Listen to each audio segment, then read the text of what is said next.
Hey, everybody! It's FL Teams, and we are here for what's a national holiday, frankly, right? I think Round so. one of the NFL draft. Do people have to work tomorrow? Do you have school? I do. It's Friday, so everyone's Oh, well, working, that's the best. including these NFL players who are about to be drafted. Well, yeah, of course they now have jobs to get to, um, but yeah, the NFL teams, of course, will be working because really tonight's the highlight night, but really what makes championship team is going to be the next 2 days of the draft, rounds 2 and 3 tomorrow, and rounds 4 through 7 on Saturday. We will not be Exactly. providing live coverage of those days, or at least I will not be. Isaac, that's up to you, man. No, but yeah, I'm excited to be here with you. We'll have Jeremiah Hensley joining us soon, and potentially a few guests. Just excited to be here, Jeff. Obviously, NFL draft, huge day each year, and we'll just be giving our reactions and analysis, and we will be sharing our screen a lot. So this should be some, an engaging stream. Please comment if you'd like to. We'll definitely read your comments, and most importantly, yeah, just keep on watching, subscribe to us, do all you can, and yeah, we hope to provide you guys with a very good stream today. And Jeff, I know you have a big reason for people to be here, so just tell them that. Is it? Well, I've got a couple big reasons, but one that I think is maybe the most advantageous is we're not going to be waiting to announce the picks. Exactly. So if you've got a raging excitement to see Roger Goodell announce the picks, we're gonna spoil them. Once we know the picks, we're announcing them. We're not sitting here like, oh, Roger, what are you gonna say? No, we're announcing the picks as soon as we know they're official. We're not sitting on them for commercial breaks or for drama or for any other reason because there's no reason to do that. Um, Sometimes the league's better than others. The picks are relatively quickly announced. Last year, I think I remember I was on Slack with you and Jeremiah texted saying what pick number 15 was before they announced pick number 12. So, we're going to have the breaking news here. Yep. Um, and also, the FL teams diehards know that I covered the Rays and the Lightning as well for FL teams, and they both have games going on. So I'm going to be covering during this stream here. I'm going to be covering the NFL draft, of course. I'm also going to be watching and taking notes of the Tampa Bay Lightning Toronto Maple Leafs game. That is in the first intermission right now, so I can fully dedicate myself to this at the moment. And that game is tied 1-1, by the way. And also the Rays Chicago White Sox game, which I will admit I'm watching on a tad bit of a delay. But at least in the top of the third, Brandon Lau hit a home run, breaks out of his big slump. He's got a triple and a home run already today, folks. The Rays are leading 4-1. The focus in this stream is going to be the draft. But if you see my eyes darting in this remote control doing things, know that I am covering 3 sports at one time tonight. So Yeah, that's good. get, And all I get have to ready. do, and all I have to do, Jeff, is just worry about this ticker on the bottom. You should be proud of me. Look at this. We have the draft order on the bottom of the screen, and I will be updating it as we go with the picks and selections from each team. So in just a few minutes, we'll have the Carolina Panthers on the clock. And obviously, I was about to say they've been on the clock for a few months, but that's actually not true because they made the trade with the Chicago Bears for the first pick. So, yeah, Panthers haven't been on the clock as most number one picks have, for many months, but they still have had a lot of time. And to be honest, they do need a lot of time because they have a tough decision at the quarterback position. I think there's a clear cut pick for now, Bryce Young. But in terms of who's going to be the best quarterback 5 years from now, I don't know. I really don't know. I have a prediction, Bryce Young, but I don't know. What about I, you, Jeff? I would predict the same personally. He's my favorite quarterback in the draft from what I've seen. But I'll say this. Historically, quarterback is the least accurate position to predict. and that's not from you and me. That's from NFL scouts. That's from all the draft experts. The quarterback position is wrong more than any other position in the draft because it's such a valuable position. People try to, make crazy moves to get their guy. I fully respect and love what the Panthers did. I assume they knew a month ago when they made the trade. I assume they knew whether they were picking Bryce Young or CJ Stroud. I assume that they knew that. They're not going to say anything, of course, but I assume they knew. And I respect it. Go get your guy. Your guy's not going to be there at 7. It's a bold move, but it's one, to get your franchise quarterback in this league just is the ultimate way to hack, into getting into the Super Bowl. So I like the move from the Panthers and the Bears. I honestly like the trade for both teams. But yeah, I think Bryce Young is the guy. And look, I'm no quarterback expert. I mean, I kept looking at Will Levis and Anthony Richardson, 2 guys who might go in the top 5, might fall till late in the first. Depends on what mock draft you look at. But I don't like either of them, to be quite honest with you. But I also hated Josh Allen coming out of college. So I don't, they're very similar to him, to me.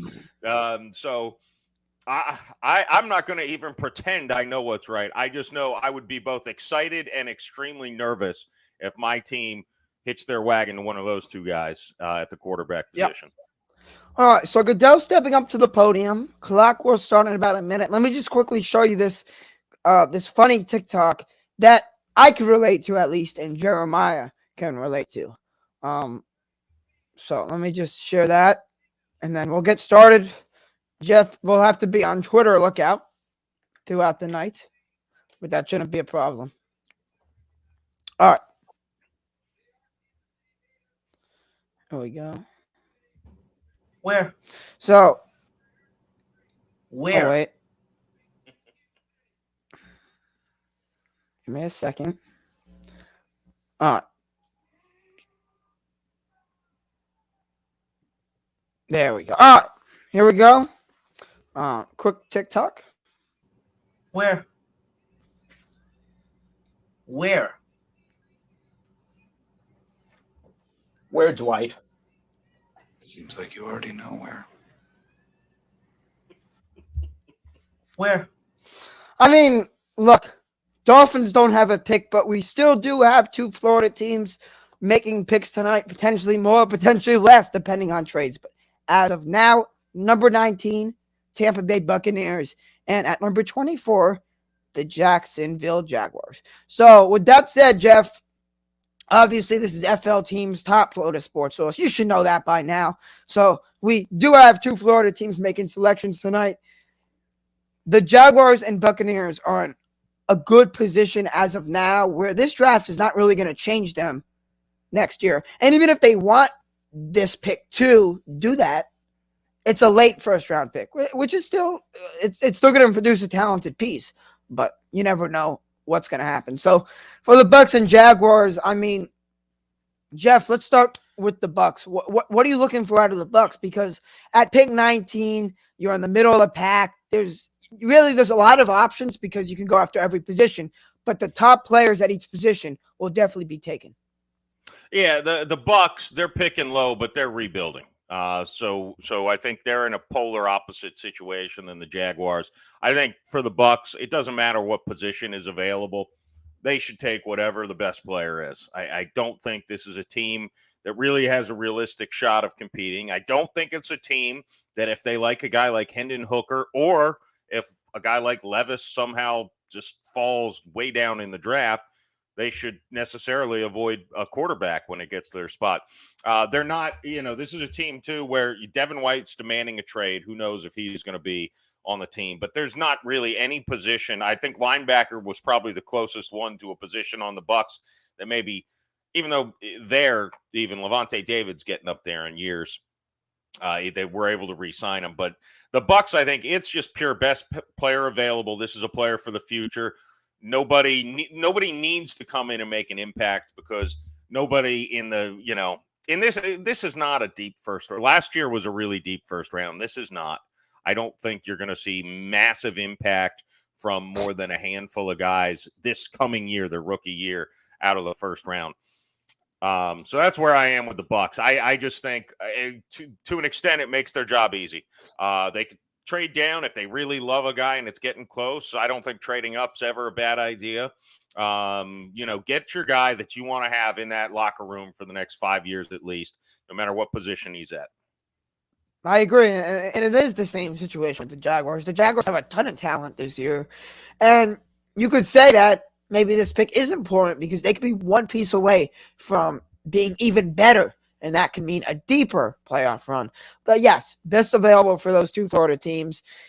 In terms of trades, we are not really eyeing anything out of the Florida teams. The Dolphins, they don't need to trade up. But in terms of other teams, we have heard a lot of Eagles and Cardinals stuff. There has been a trade for the Eagles and Cardinals. The Eagles traded pick number 94 and a 2024 fifth-round pick to the Cardinals for pick number 66. But that doesn't affect anything tonight. But speaking of the Cardinals, Jeff, the Cardinals have some rumors with the Titans. And we know the Titans are a team that may need a quarterback if they do not believe in Malik Willis. So what do you think the Titans should do? Because they do need a quarterback. Do they trade up? And do you see the Cardinals as a fit? I'm not sure what kind of a package they can throw at the Cardinals. Presumably the Cardinals are pretty married to Kyler Murray. And again, at 3, I'm assuming the top 2 guys are off the board. Look, a team who wants to get the third quarterback in this draft, I think they're going to have to trade ahead of the Colts to get them at 3. Now, look, last year we all got suckered in, and I blame the media.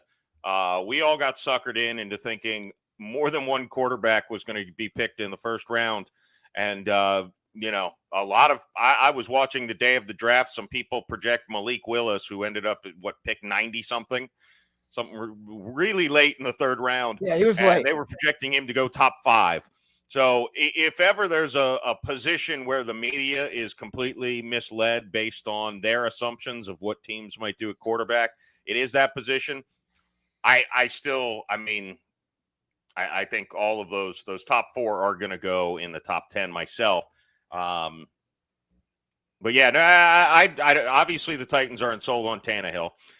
Based on what we saw last year, Malik Willis is still a ways away. My only question with that is Bryce Young and Stroud are gone. Levis and Richardson are definitely guys who are going to need some seasoning before you throw them in there. So yes, now you're kind of doing worse than what you did last year to Tannehill, where you went into the year last year at Tennessee saying, we're going to compete to win this division. We're a winning franchise. They were favorites to win the division, I would say, by most. I guess the Colts were had some preseason love as well, mostly by me. I think it hurt him a little bit to have Malik Willis brought in behind him. Now you're going to trade up in the first round and invest an even higher pick in another project quarterback who fans are going to be calling for irrationally. The first time Tannehill, trips coming out of the clubhouse. So I don't know if I like it, but you got to just take the best. Yeah. I told you this is a professional stream. I got the audio, man. Look. That's not trademarked. You ready? Yeah. Well, you've got the number 1 pick, I assume, which we all know who it was going to be. And this is actually an NBA reporter tweeting this. One of the best NBA reporters. I could have tweeted that, an hour ago. Breaking news. Yeah. And honestly, there's really not a lot to discuss, Jeff, because we were just talking about Bryce Young. And now we could say it's official. I mean, I don't know if this is right, but yes, basically Bryce Young will be the Panthers quarterback. Across the internets here. So that's good. So key thing, Jeff, and this is where I ask you. the Panthers are a team that struggles, and it's because they don't have talent, and it starts with the Oh. quarterback. Simon with a go-ahead goal for the Lightning. Sorry, I couldn't resist. It starts at the quarterback, right, Jeff? So Yeah, with if Bryce you don't have a Young, quarterback, you're not going to win in this league. It's the long and the short of it. so the simple thing is with Bryce Young, you're expecting him to be a franchise quarterback, but you're also hoping, and the Panthers have just been a terrible drafting team the last few years, that there's not a quarterback drafted after Young that turns out to have a better career. And Well, yeah. Oh, look, I mean, you can't worry too much about that. If you draft a good guy, if you draft John Elway #1, although that was a different circumstance, but you can't be pissed that Dan Marino maybe was a slightly better player. We don't need to start that argument just because he was picked afterwards. No, I think their main thing is they just need to get stability, and they got to hope that this is the guy who's going to be the quarterback for the next 15 to 20 years. And I certainly think he's capable of being that guy. I know he's got size concerns. But really also, isn't this where the draft now is going to really get fun? I mean, we kind of knew the first pick. Obviously, we knew they were picking a quarterback, and we were all 99% sure it was Bryce Young. But now the Texans are up, and this is really where things, I even heard rumors that the Texans might be considering trading out of the number 2 spot to trade down because, if they can collect a couple more picks and trade down a few spots, that might interest them to get maybe not Stroud, but one of those other 2 quarterbacks. So this is where things get interesting, and we'll see how long it takes them to turn in their pick, right? I mean, that's going to be something to watch. Is if they rush to the podium. Sorry, see, I've got to watch the TV and Twitter on my phone. If they rush to the podium, they know they've known who they've been picking. But I would suspect they might be waiting close to the full 10 minutes to see what offers get sent their way before they pull the trigger on their pick. yeah, no, I think that the Panthers obviously made the right pick as of now. And it has to be as of now because you can only do so much when predicting the future. And in terms of predictions, yes, Bryce Young looks like he's going to have the best career. Obviously, I'm not going to be surprised one bit if Anthony Richardson turns out to be better, but he's too much of a bust. And for an organization that has really made such terrible selections in the draft, you cannot afford to get another bust, especially when trading DJ Moore. They didn't just get this pick. They had to give up DJ Moore for this pick. So, yeah, hoping Bryce Young turns out good. Yeah, it's a bit. And look, they gave up their best offensive weapon to get him. So they need to be patient with Bryce Young. I don't think this is a team that's going to compete for the Super Bowl or honestly – even for the NFC South. I don't, look, the honest reality is the Panthers brought in Andy Dalton for a reason, and that's because they understand it might take a year of whoever they picked in the first round to sit on the bench and just get a better feel for the game. So, that's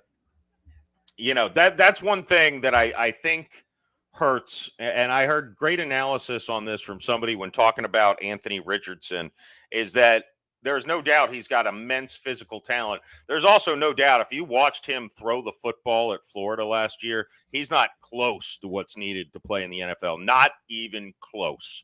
He was extremely scary inaccurate. However, you get him some NFL level coaching. Bryce Young's really struggling with that hat. I was just going to say, I've never seen them do that before on mirror camera. Yeah, that was. Does he know he's being recorded? I feel like they should have. I don't know if he did. That was an awkward little, the little. Yeah, and maybe they should have let him try the hat on ahead of time just to make sure it fit his head properly. Yeah. So anyway, Bryce Young officially walking on the podium.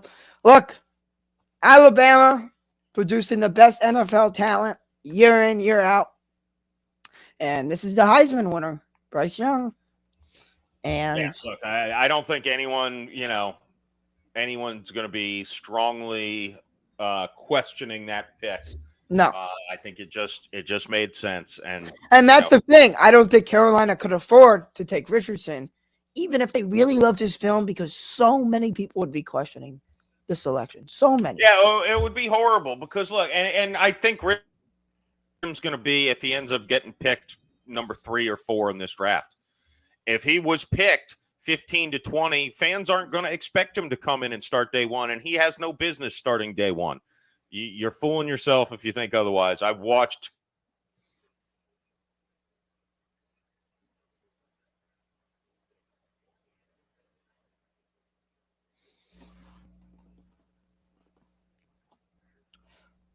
NFL. Sorry, I'm using too many internets. I saw myself go black there. Yeah, I thought it was me. No, you were definitely frozen. Anyway, anywho, Jeff, look who's on the clock, my man. The Houston Texans. I really think they have to go with the quarterback here, and if so, that would be C.J. Stroud. Agree or disagree? Yeah, I agree. I think that should be the pick. I think that probably will be the pick. I would keep my phone open in case some team, and again, I don't know how much they like the other quarterbacks. So they might be okay with saying, hey, we're going to get multiple other picks to trade down to, I don't know, 4 or 7. There's a few teams that they could use quarterbacks that aren't far down in the draft. So you could still get Levis or Richardson probably if you trade down to 4 or 7, I would think. But no, I don't think the Texans risk it. I think you take your guy, and it looks like the pick is in. Yep. Already. I got it. You ready, Jeff? Yeah. I have to do my stupid sound effect. Oh, yeah. All right. And Yep. it's who we expect again. It's the NBA legend reporter, Shams Charania, breaking the news again. C.J. Stroud to Houston. Great pick. Yeah. Makes a lot of sense. Yeah. No, they both, kind of follow in the script so far. You have, I think, a pretty established, these guys were the number 1 quarterbacks when the college season and the NFL season ended.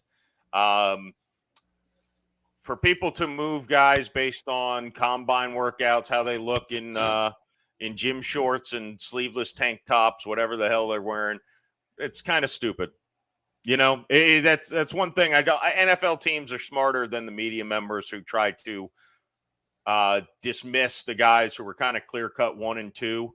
And neither one of these guys did a lot of all, Stroud or Young, because they were the clear-cut 1 or 2. They got good advice from their agents. So no, go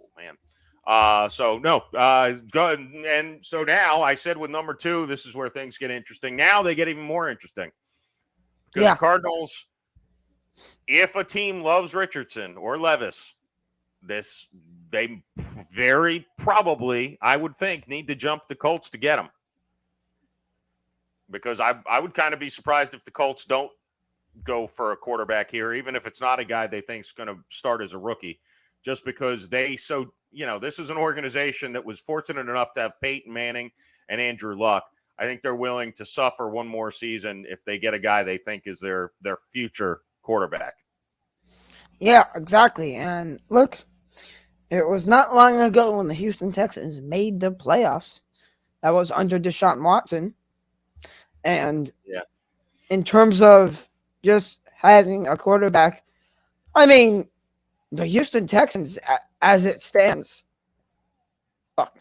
they've gotten what they need to get out of Davis Mills because they're not trying to win. They're trying to rebuild. And Davis Mills was actually one of the best bridge quarterbacks possible. He was amazing for a bridge quarterback. But now they need someone good, and it's official. C.J. Stroud from Ohio State. Yeah, Davis Mills is a guy who will probably be the number 2 until he's a free agent. Although he also gives you some look, if they really don't think Stroud's ready for some reason, he gives you something to fall back on. Yes, exactly. And they've got another first round pick. So yeah, no, and look, their division pretty bad. They've got the Jaguars, and outside of that, not a lot going on. Yeah, Oh, so see, I don't even need my Twitter up. You've got your Twitter up on the big screen.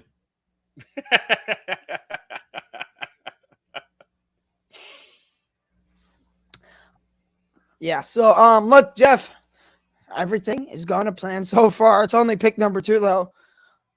I want to see, in my opinion, this clock is going to wind down a lot. I think the Cardinals are going to take a ton of time making this pick. Mainly because they may be getting a lot of phone calls from other teams about it. Oh yeah, they're not picking a quarterback, right? I mean, I think we know that. So yeah, they'd be stupid not to let their phone lines ring until the very last second. I mean, unless they're just absolutely in love with somebody and they don't want to risk that he's not there. Looking at teams that might be calling to trade up, you had mentioned the Titans. I mean, I think the Seahawks sit at 5. They might take a quarterback there, but I think they sit at 5. The Raiders, Garoppolo is not exactly a guy you think of as a franchise quarterback for the future. Then you've got the Titans, maybe the Patriots. I don't really see them trading up like that, but those are kind of the teams you're looking at, I think. There's always even the possibility if the Cardinals love a guy in this spot, they can call the Colts and say, hey, this other team's wants to get a quarterback, but we want to just swap to 4 and give us a 3rd round pick, a 4th round pick, whatever. And another reason to make a trade is because you may want a player from that team, right? You see a lot of times where obviously we could use DJ Moore as an example on the Panthers. Traded for the first pick, but pick swaps a lot of times just involve picks, and sometimes they involve picks and player. Exactly. Yeah, and that's always a possibility. And there's a lot of guys on the trade block from all the rumors heading into the draft. None of them are really guys who by themselves weren't first round picks, but there are guys who you could see involved. Ed Oliver with Buffalo is one. Well, Chase Young is also rumored to be available for trade. He was a former number 2 pick. I don't think either one of those guys by themselves will garner a first round pick, but you could see a pick swap of a 2nd for a 1st and a guy like that. Austin Eckler, again, I don't think, he's of the age of a running back where you don't want to trade something too much for him, frankly. But no, you'll see. I assume you'll see maybe 1 or 2 players involved in trades today. You'll see a lot, I think, tomorrow and probably Saturday. By the way, we haven't even mentioned the biggest news of the day, have we? Oh, Lamar Jackson? Yes. Yeah, so that was one big thing hanging over this draft, in my eyes, was there's always a possibility we see the Ravens trade Lamar Jackson to a team like the Colts for the number 4 pick. They obviously got a deal done. He's going to be in Baltimore, and he got the highest guaranteed contract in NFL history. Yeah, but also, Jeff, the Aaron Rodgers news was big because he could have been traded today during draft night. Yeah, well, I think those teams were smart to get that out of the way. It was a certain deal. It doesn't really affect a ton in this draft. I think a 2nd round pick, swapping 13 and 15 is, that's nothing. But yeah, it was smart of them to get it done so they could all be arranged a little better heading into. This is a great tweet. Where's that Reddit dude? What does that mean? I know what Reddit is. Oh, wow. Oh my goodness. Wow. Wow. F. F. F. Oh my goodness. There you go. This is Wow. very Wow. Back-to-back picks. Wow. I'm curious Wow. what they are giving up. Obviously, they're giving up Whoa. their 12. They're going to give up their 12th pick. Wow. Jeff, I don't know. The Texans were the last team I'd expect. They just picked. CJ Stroud just got picked to the Texans. Yeah, and I'm waiting to see what if we get some word on the compensation. This is huge news. If I gave you a list of 10 teams to trade with, you would not have mentioned the Texans. Would you have? No, just because I'm curious. I mean, they obviously really were conflicted as to who to pick it to, honestly, because this has got to be a big haul that the Cardinals are getting. I mean, let's and there it is. Okay. Imagine the pick. It's going to be turned in soon. Yeah, the pick's in, so we should see it here shortly. Great pick.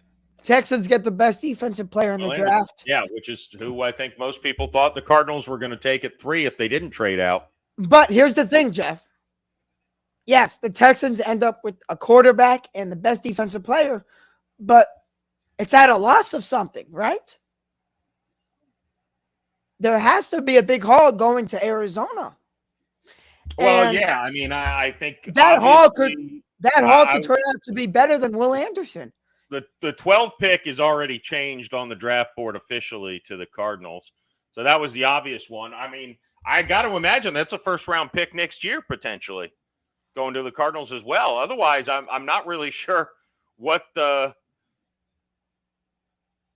yeah, I don't know. And you know what this probably means? I'm reading something here. This is a 3D chess move by the Texans because they may have wanted Anderson more than Stroud and intentionally weakened the number 3 pick by picking Stroud, knowing that other teams would now not be offering as much to move up if they let Stroud pick to 3. Interesting thought, and they're probably right, but I'm sure this was really planned out ahead of time by the Texans, and they probably had some talks with the Cardinals. I'm sure this is not something that happened in the spur of the moment. Oh my goodness! Wow, this is yeah. Well, ooh. you know, it's look at this, Jeff.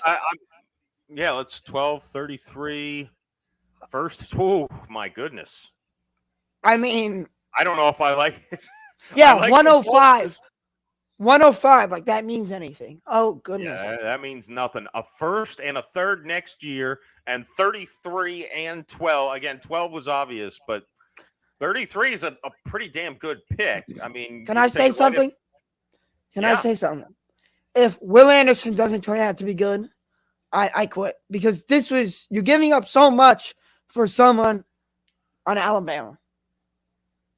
Well, some Alabama players just look good. And I'm not saying he's not good. He's definitely good. But the talent shows more when you play for a top teteam like Alabama in the SEC. When you've got talent all around you, especially as a defensive lineman, you're always going to look better. I'm just still shocked that number 1, the Texans had this pick. But also, Jeff, I love this trade from the Cardinals' perspective. Can I be honest? Because, Jeff, look, Will Anderson's definitely the best defensive player in the draft, right? But probably, Jeff, I don't think he's like a future, like, insane talent. I don't know. I don't know why they needed to give up this much for this pick. For the Cardinals, amazing. But, like, why did you need a trade for this pick? Like, I understand that Texans need to rebuild on both sides of the football. You get a quarterback, you get a defensive lineman. But it's like this guy is not going to be a game changer. I really don't think he is going to be. I think he'll be a game changer, but I don't think not to this extent. When you have so many holes on your team, here's the problem. That's what I mean. No, that's what I mean. He's not going to be a game changer. Player at 12, a quality probably starter at 33 if you're the Texans, maybe not every team. Then the first round pick next year is probably a top 5 pick. I don't see them automatically competing because of a rookie quarterback and a rookie defensive end. So I'm struggling on the vision for the Texans.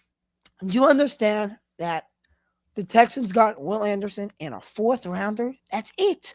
The Cardinals got first round pick 12, early second round pick 33, a 2024 first round pick, which you're right will be a high pick, and then a 2024 third round pick. But I, for whatever reason, am factoring in who Will Anderson is.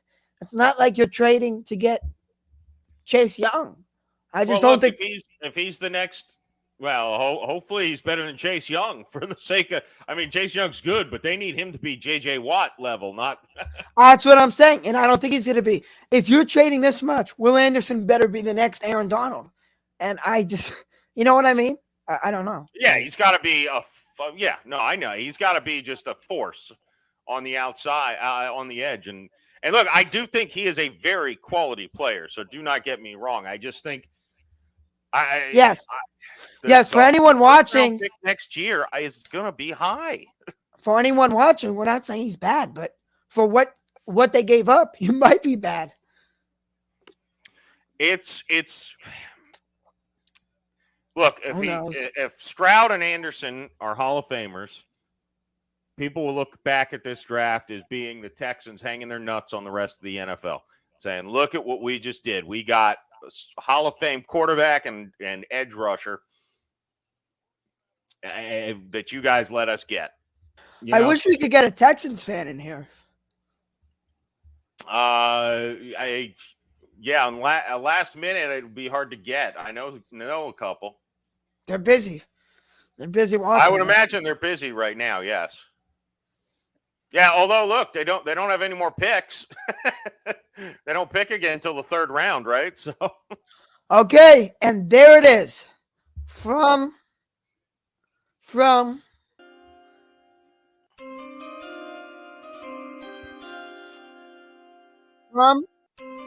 University of Florida. Anthony Richardson goes to the Colts. Wow. That's where momentum was going. Good for him. This is a quarterback we don't need to talk about because everyone knows what's at stake. He could be a bust or he could be the greatest quarterback of all time. He's not going to be the greatest quarterback of all time. He has the skill to be. He has the skill to be. No. You don't learn how to be better than a 50% passer when you get to the NFL. He can be great, no doubt, but not the greatest of all time. But look, this organization, I feel kind of bad for Richardson. I'm glad, good for him that he gets to be the number 4 pick, but this organization is a train wreck, man. Like I'm not sure what Irsay's vision is over there. I think what he did last season was kind of ridiculous with Frank Reich and Jeff Saturday. The whole thing was a train wreck. Again, I'm not surprised. They need a quarterback, and they're desperate for one. God, I hope they give him time to develop before they throw him into the fire. Yes. Because if not, he's going to be gone down as a bust before he ever should have even taken the field. I'm not saying I dislike the pick. And look, I already said on the record, I was absolutely dead wrong on Josh Allen for the same reason. Said, look at his college passing numbers. He's atrocious. I appear to have been wrong about Josh Allen. I think it's safe to say. And that was against weaker competition, too, than Richardson. So I'm giving benefit of the doubt to Richardson on all those fronts. I don't know. I'm not surprised. I just hope for his sake that he gets the time needed to develop. There's a lot of pressure on the number 4 pick. Okay, wait. Time out. Pressure. No, wait. We need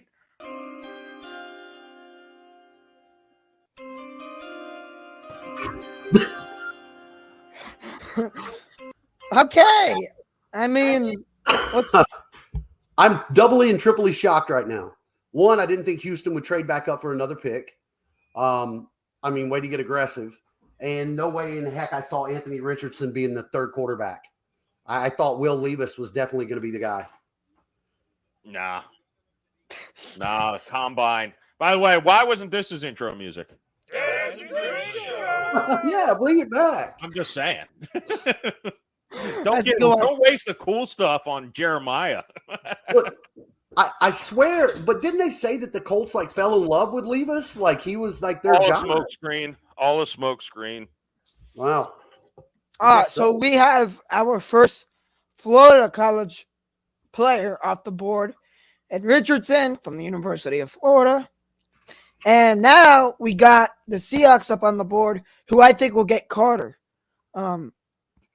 So look, I mean, Yeah, talk phones about are going nuts in Seattle right now because Yeah. now I there's think probably only one high round, even possible guy that you would pick.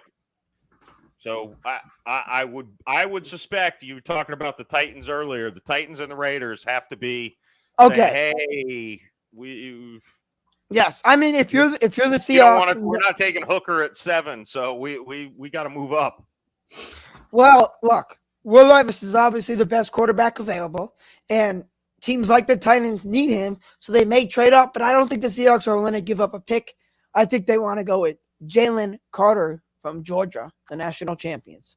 I think that's probably where they're going to. But look, if they could trade down to 7 and get a haul back, get some more picks, they already have 2 first-round picks. They can add a third rounder to drop down 2 spots or something like that. I mean, hey, that's assuming the Raiders are interested in Levis, and I don't know that that's the case. I don't know what the hell the Raiders are doing because I think their organization is just falling down. Look, I'll be the guy. Carter scares the hell out of me. I wouldn't touch him for anything, man. I mean, he's got outstanding charges coming, possibly manslaughter. There's a weapons thing floating out there. There's all kinds of talk about him putting on weight since the off season. Like, I mean, is he naturally talented? Hell yeah, but is he enough that I don't know, man. I've been burnt too many times, Deion Jordan, with grabbing a guy that's physically gifted this high up. And if they don't have a love for the game, I mean, this becomes a job now, right? I don't know. I mean, look, these teams have all had months and months to take this kid to therapy, so to speak. Wait, are you kidding me? ESPN just compared Anthony Richardson to McNabb. That's racist. Okay, you guys are in Florida. I didn't watch a bunch of it. But what I saw about Richardson was, again, he was a combine warrior. But is he polished? I mean, the Colts need a quarterback now. I mean, they're not, their core is not stuck there for a while. He's not polished as a passer. He's definitely polished as a runner. Yeah, that doesn't work in the NFL. Who had the number 1 pick in the draft this year? What does their quarterback do better than any quarterback? Throw the ball. Run, Justin, run. Oh, Justin Fields couldn't even get 100 yards passing most weeks. Yeah, but he could rush for 220 on the Dolphins. It's always a team. Look, the Eagles, why did they take a leap this year? It wasn't because Jalen Hurts learned how to run the football. It's because he learned how to pass the football. That's what wins. It's always going to be what wins. Mobile quarterbacks are fine. Pat Mahomes is as mobile of a quarterback as almost anyone. He still throws the ball 95% of the time when he's on the rollout. Well, that's Josh Allen, right? Josh Allen, the biggest thing is like they're stuck with. I think he needs to run the ball less, honestly. Yeah. Although he throws a lot of He's picks. pick in. What do we got, Isaac? That's it? That's all you got? All right. Well, now that noise means nothing after you've used it on Jeremiah and that tweet. Doesn't this apply to every Jeremiah. team? Aren't the phones always ringing? My phone's ringing from Seattle. They're actually calling to see if I want to take the pick. I should be up there. Jeff, I heard you and Mark. You said I should be I thought you'd be sipping tea with Jim Nance and Dick Vitale and maybe playing a round of golf this morning and going to the VIP section in Kansas City. The young I was goat. going to say something else, but that would spoil episode 6 of the Dad's Drink Show.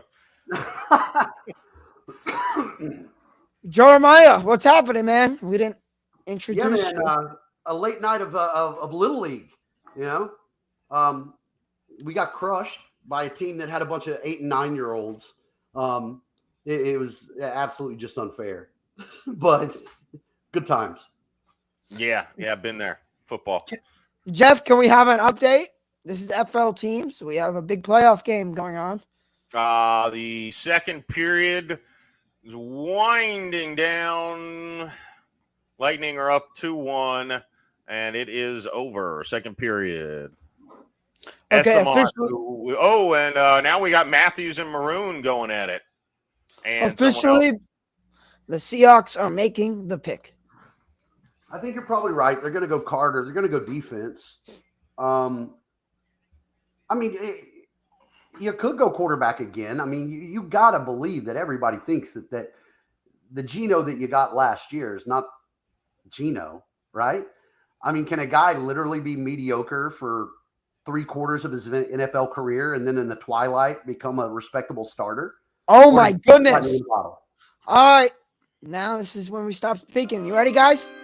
Yeah, put it up. Isaac's got to scream before he puts the pick up every time. I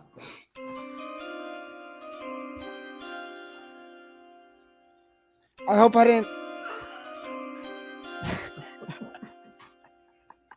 All right, I'm gonna go watch the Dads and Drink Show for draft coverage. Come on, man. I think somebody's got to take Isaac off the soundboard. Isaac, how much have you had to drink today, young man? Oh my! Do you got the pick or not? Do we have the pick? Are we gonna see it or Witherspoon? Wow. All right. Well. Oh, well, I don't know anything about this guy, so someone better. I don't know a lot. When I was looking at cornerbacks, I looked at Joey Porter Jr. But, look, corners, I was talking to a couple of people tonight. It was really weird how we watched the NFL just change and morph, right? Where cornerbacks are now way more value than you get with running backs. I mean, I'm still just blown away. The running backs that are in this draft, I mean, if Philly doesn't draft Bijan Robinson at 10, I don't know what they're doing. But everybody will say it's too soon. But you look at all the guys who are still out there, Fournette, Fournette, Kareem Hunt, all these guys who are free agents. But it seems like cornerback more and more are getting drafted second to only quarterbacks. So it just tells you where the passing is going in this league. Yeah, no, you're not wrong. I think corners are they're and that's another factor too. Is I don't think there's a quality cornerback in free agency. There are tons of middle of the road running backs, even edge rushers. You've got guys out there like JPP and Frank Clark still out there that are fine to plug in if you don't get a guy on the edge in the draft that you think can contribute in year one. And same at running back. You've got really a lot. Plus, you got a guy like Eckler who's on the trade market. And don't forget about Dalvin.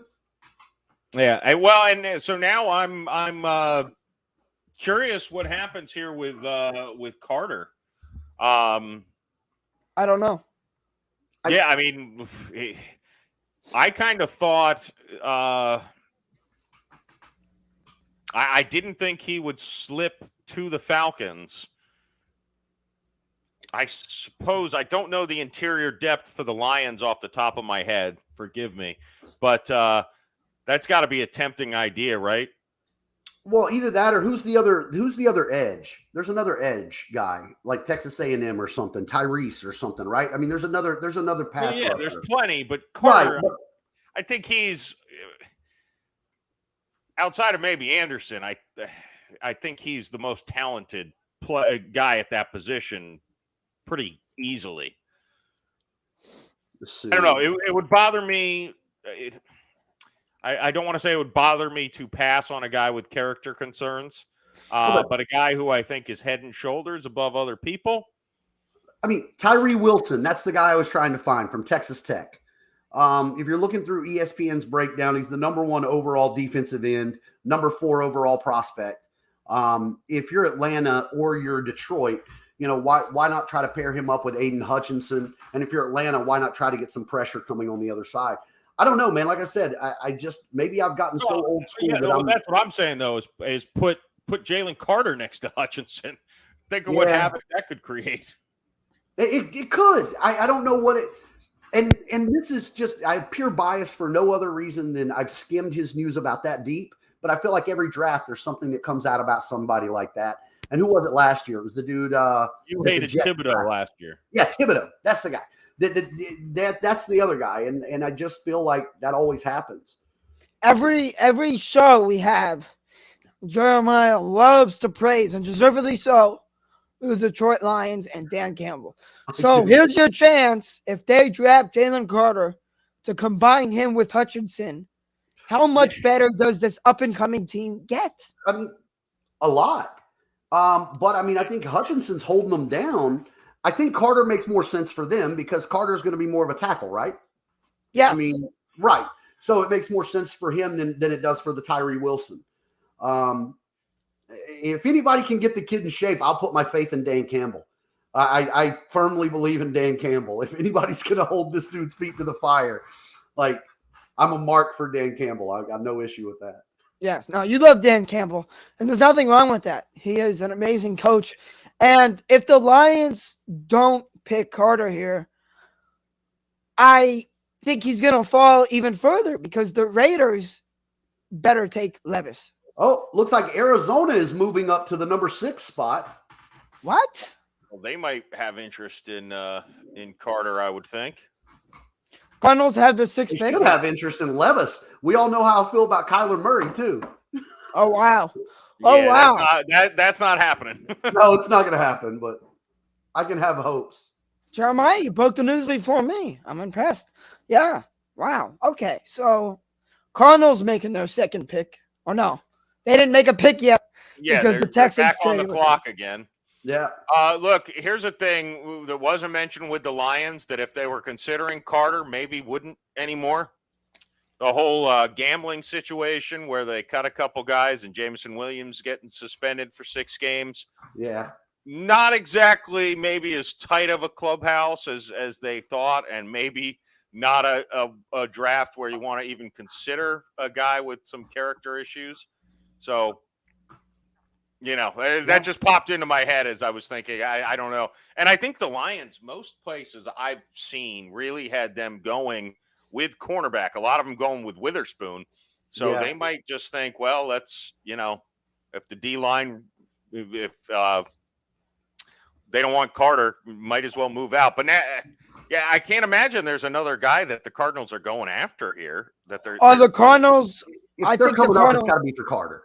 The Cardinals are trading up because they don't want the Lions to take Carter. And well, they traded with the Lions, so the Lions don't care. Well, no, the Lions I think maybe they're worried the Raiders would pick Carter. Maybe. Although they've had their own first round issues with guys. Look, I can't see another player in this draft that anybody's moving up for at this point, right? Unless it was other than Levis, but the Cardinals aren't moving up. Right, the Cardinals aren't going quarterback. So I mean, if they're pulling up, then they're pulling up for Carter. Because he is a guy that could absolutely just be a game changer, man. I mean, he could he could be the next friggin' Warren Sapp. It's a gamble, but hell, isn't it always? Oh my! Warren Sapp was a gamble, Oh my goodness!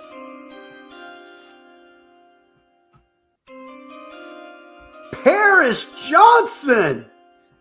Wow. Okay.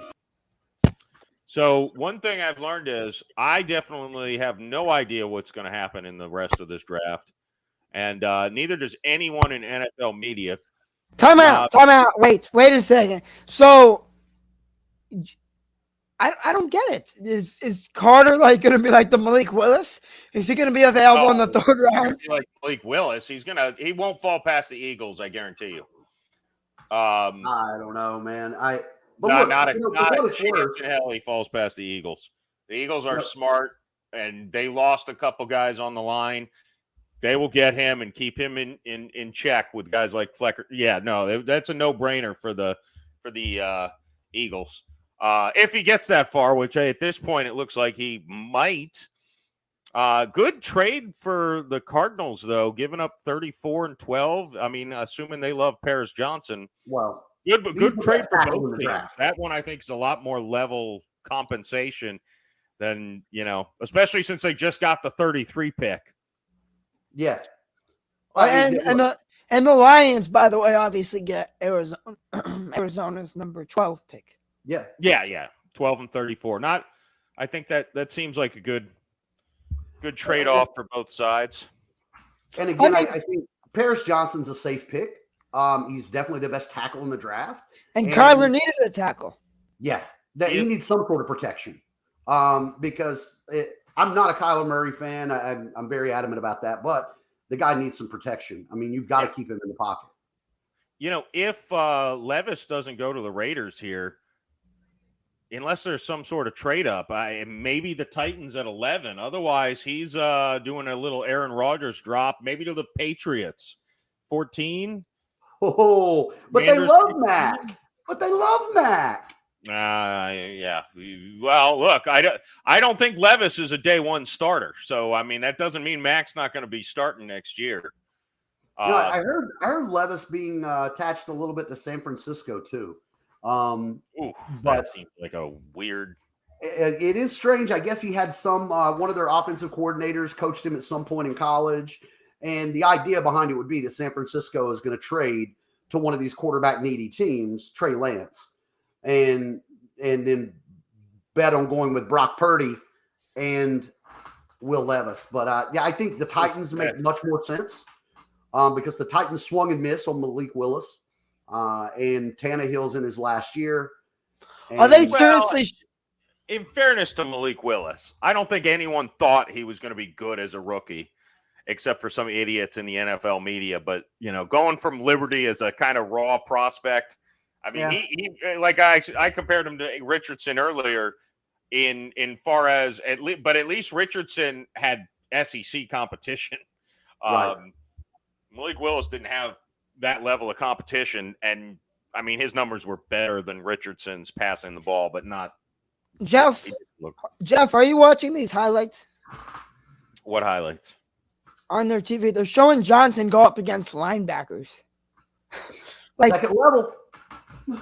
We're watching fascinating offensive lineman highlights, huh?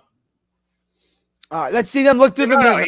I think it's a great pick. I think and look, I'm rooting for tackles to come off the board. I'm rooting for running backs to come off the board, quarterbacks to come off the board. I need defensive tackle and defensive ends to stay on the board as long as possible for my personal interests. Joe Meyer, are you seeing this mirror thing? Me and Jeff talked about it earlier. It's very interesting. Yeah, it's strange. That's the first time I saw this. I'll tell you again, way early. We're only 6 picks in. But I love what Houston did just out the gate. I'm sorry. Like, Houston literally said, I'm going to get my quarterback and I'm going to get my linebacker and I'm going to do whatever it takes to get It was a bad trade. It was a bad trade. Will Anderson's not good for what they gave up. I didn't see how much they gave up. I applauded the fact that you moved. They gave up a lot. You can ask Jeff. Jeff was very they gave up about it.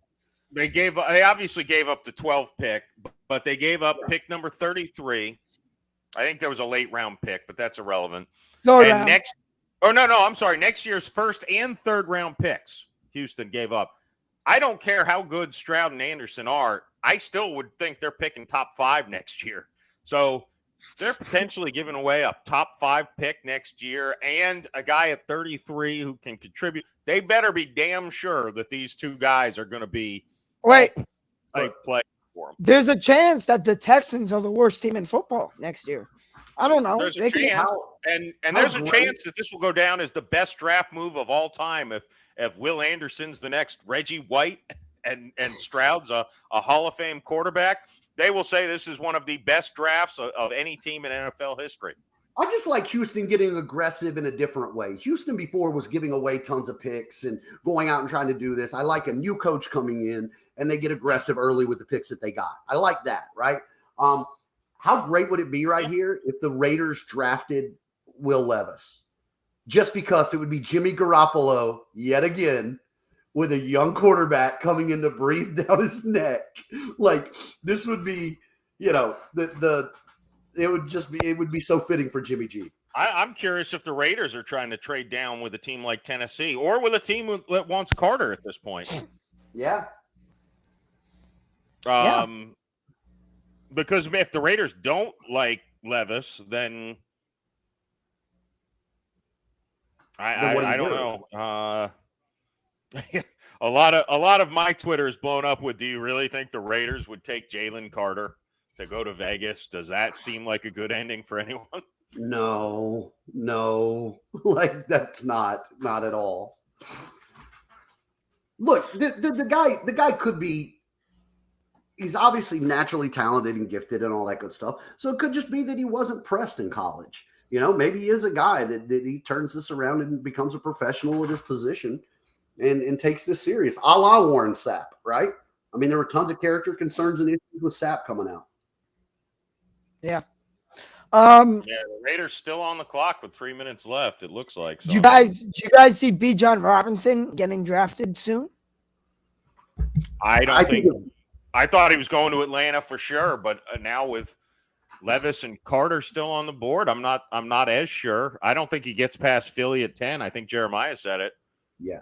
If Philly doesn't pull the trigger there, I mean, I don't think Carter does either. The Raiders made the pick. Look, you have an embarrassment of riches in Philadelphia. You returned everyone coming back, right? You're not losing anything after you get to the Super Bowl. You lose Miles Sanders. Now you have another first round pick. I mean, if you're Philadelphia, this is the time where you can gamble on the best running back in the draft. And if you hit, you hit. If you don't, it's not like you're going to be back in, picking in the top 5 picks. To me, I think Philly, but Howie Roseman and every Eagles fan that I know just said it's the most anti-Roseman thing in the entire world. They're like, there's no way that he'll draft a running back that high. I can't blame him for that flop. And Jalen Carter is still on the board. Let me get this off of here. Irie Wilson. There's that kind of number 2 edge rusher off the board.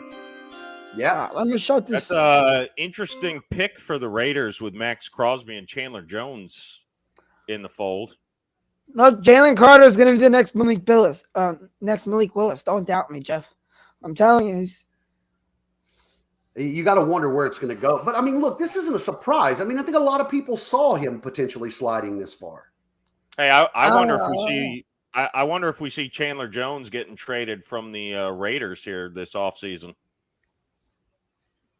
I mean, you pick a guy 7, you kind of expect him to start day 1. Chandler Jones, an older guy. It seems like the Raiders are rebuilding. There might be you might see him move later on in the draft, maybe tomorrow or Saturday. That would be something to watch.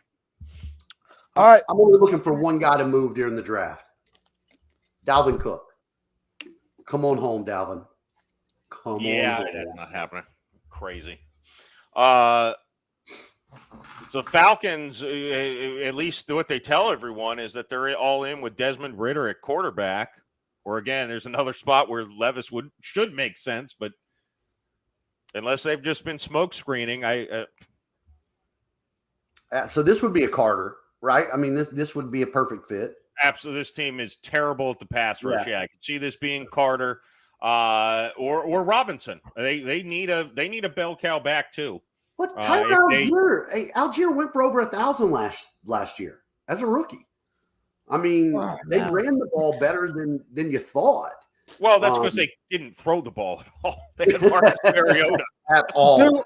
Do the Bears take Jalen Carter, or he falls out of the top 10? I don't think the Bears do. No. I think they could. I mean, they need help everywhere, don't they? kind of. If you think about it, Jalen Carter is a future Pro Bowler. I don't know why. Well, yes, but he's also possibly facing manslaughter charges, and he had He another, won't. and No, and then he yeah, had that's- another like weapons issue or something, and then put it like it's not, you know. That's not the reason he's falling, though. At least I don't think. Oh yeah, no, I think that's absolutely the reason Yeah, he's falling. that's the reason he falling. Really? Yeah. And the Yeah. fact that he put on some extra weight, and there's been questions before about his motor. Like, does he go hard every game? Like, does he have that love to take it to the next spot? So I think people are worried about it. And then you get the off the field stuff behind it. And you really are like, you're going to put a top 10 pick on somebody, and like the dude could be serving time. Well, I heard somebody who said there was some concern too about the talent around him in college, and Mhm. you know that does make everybody look better, right? I mean, Georgia should have probably the next defensive lineman come off the board, Nolan Smith. So other than Carter, so I mean, Yeah. you know, I think there's always some concern with that of what. I'm still kind of curious. On NFL Network, they literally put Chandler Jones on the list for Tyree Wilson. I really just want NFL comparison. on the edge that much with the So- first pick. Here's the deal with Tyree Wilson. Have some info. 6'5", 271 pounds.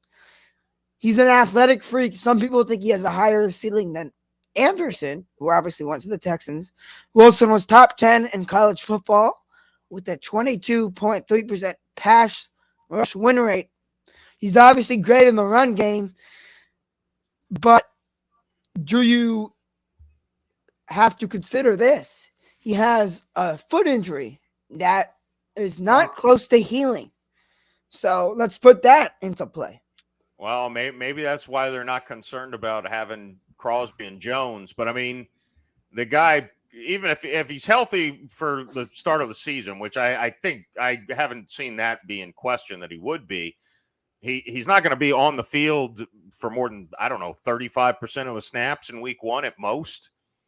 I don't know. It seems like a team with a lot of holes, and you shouldn't necessarily always just draft to fill holes. Actually, you should probably almost never draft to fill holes. That's what free agency is for. But it seemed like if you gave me the Raiders roster right now and said, what's their best position, I would say, well, Max Crosby and Chandler Jones, that's it. Edge rusher. So kind of, you know. So if I go back to Homer style, Miami, it took Jalen Phillips a year to progress to where he was actually rushing the passer, right? They show that with Tyree Wilson. He's got a 7'2" wingspan too. I mean, just freakishly large frame. Yeah. If Chandler Wilson is at the end of his career here, you know, you stash the guy. He learns from two crafty veterans. You put him in pass rush situations, right? And then you let him roll. Isaac. Isaac is the biggest tease on the planet. Yeah, I know. No, this is actually the funniest thing I've seen. Tyree Wilson is cousins with Owen Wilson. Do you guys know who that is? What? Yeah. That can't be correct. That's not possible. He's not kin to Luke Wilson and Owen Wilson. He said he's the voice of Lightning McQueen. I know who Owen Wilson is the voice of Lightning McQueen. Yes. Right. And Luke Wilson. I'm just saying. Star of old school. There's many levels of pigmentation between this Wilson and that Wilson. Yes. Like, if they're cousins, I mean, it's not. They're like 42nd cousins. Is that right? Or is it just a meme of Owen Wilson saying, "Wow"? Yeah, no. You're not buying it? No, not at all. No. Do you not know who Luke Wilson is, Isaac? Luke Wilson? Yeah. Yes, that's Owen Wilson's Or brother. Owen Wilson. Owen Wilson, Luke Wilson, either one of the Wilson They're brothers. brothers. You know who they are at all? And he doesn't know who Luke Wilson is, so he might not know who Owen Wilson is. Yeah, I don't know. Just pull a picture. It'll explain itself. Oh man, yeah, this is that's yeah. Oh goodness gracious! Right. How do we not have Atlanta's pick yet, Isaac? I do. The pick is in. Bijan Robinson, All right. best running Hey, back in this year's wow. draft. That makes That's- sense. They need a good running back. Robinson is insane. That was Yeah. kind of mock draft consensus, I would say, coming in. That was one that just seemed like everyone, when every single person says it, it seems like it was kind of an open secret that was where they were leaning. Well, I mean, I didn't follow free agency too close with Atlanta. Did Cordero Patterson leave? Because now you've got Patterson, you've got Algier, and Bijan Robinson. Patterson is still there, I believe, and Algier, but those guys are not. First of all, Patterson's like 33 years old. I mean, Yeah, he found a rebirth somewhere, in this, Yeah, I mean, they kind of went about trying to, they got London last year in the first. They got Matt Collins in free agency, who had a resurgence last year. Yeah. They got Scotty Miller. You still From got the Kyle Bucks. Pitts, who took a big step back last year, but look who was throwing him the ball. Yeah. They got Jonnu Smith, which I think that's an underrated play. So I think running back makes sense. I don't think Algier or Patterson are really special. I love Bijan. Was a special player. Don't get me wrong, but yeah, no, I love Bijan Robinson. Bijan's going to be ready from the get-go. He's good. Absolutely. And he's front runner for Rookie of the Year, Offensive Rookie of the Year. There's no doubt in they my are, mind. They're in a winnable division, or at least one they can compete in. Yeah, I think their biggest. I mean, look, if I'm wrong and Desmond Ridder is a top-notch quarterback, then they will be. I would say they win the division if Ritter's a better quarterback than Derek Carr. Well, I don't know if that's enough for them to win the division, but they'd at least be right in the race for it. How am I this far behind? I mean, ESPN has not put this up yet. Oh, that's because we're not following ESPN rules, buddy. We're following FL Teams rules. The Eagles are on the clock. The Eagles are on the clock. Traded up with the Bears. Traded up? Yeah. This is Carter. I guarantee it. Gotta be. This is a perfect pick for him. They got Fletcher Cox re-signed to a 1-year deal, right? That guy's going to mentor him. It makes way too much sense. There's definitely been more Bears trades. probably didn't want to drop down far because they like somebody, but they'll pick up a pick or two here, and the Eagles get the guy they want. Smart move for the Eagles, assuming that's what they do. And frankly, even if it's not, I like the move of just giving a little something to move up one pick. I think the Eagles should draft Will Levis because no one likes Philly fans. Just draft Will Levis. Oh, Vassy just stopped a breakaway. So I hope. I mean, if you don't go with Carter, who do you go with? Who's the next It just tackle on makes the board? way too much sense. I mean, They need some help with the O-line. There it is. yep, yeah, made too much sense. Yep. I wonder what they had to move to go up one pick. I can't imagine it's more than a fourth or a fifth. Yeah, it's not going to be that many pick swaps. And I'm thinking the Bears might go Nolan Smith, Carter's teammate.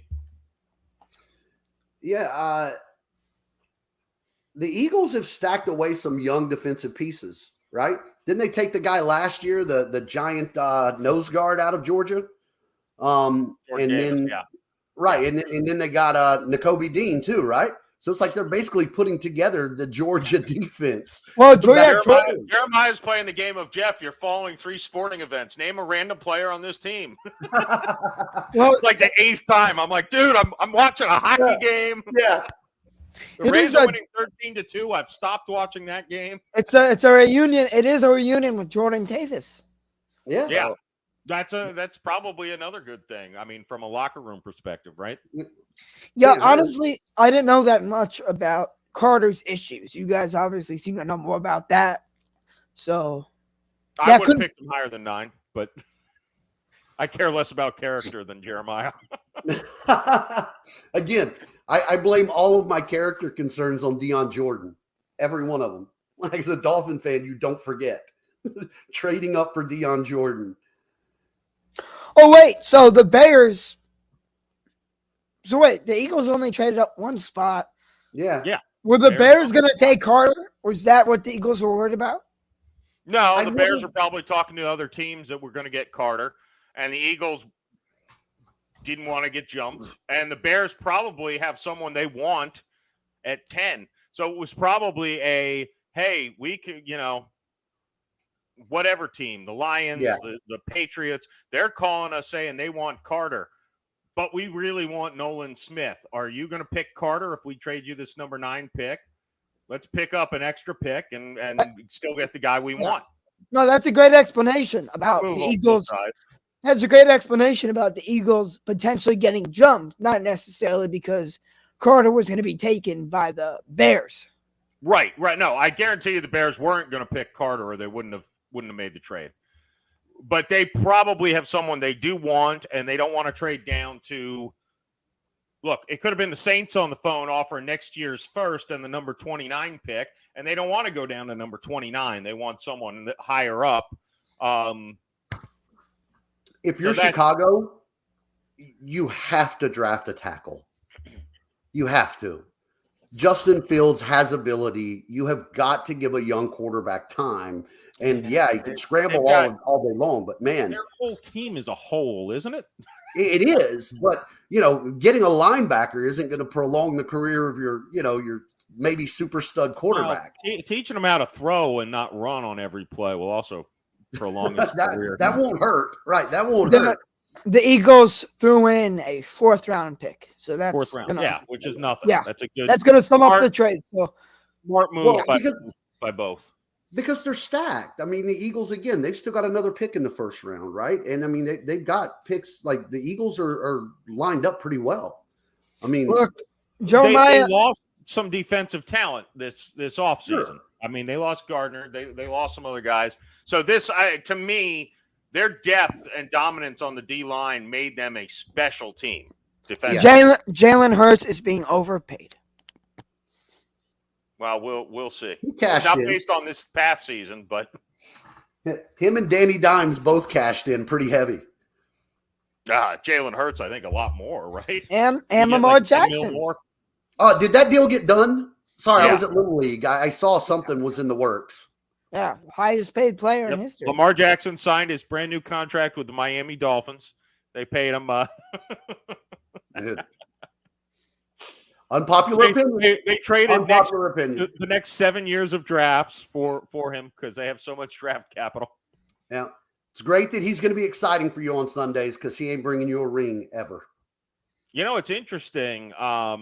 The Bears still are on the clock. Now I wonder if they're calling the Titans saying, hey, we got calls for Levis. You want to throw us a 4th?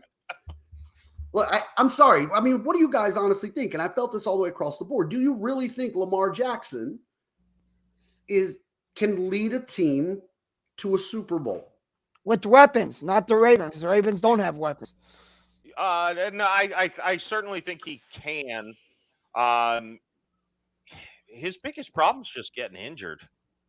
I mean, because of his style of play.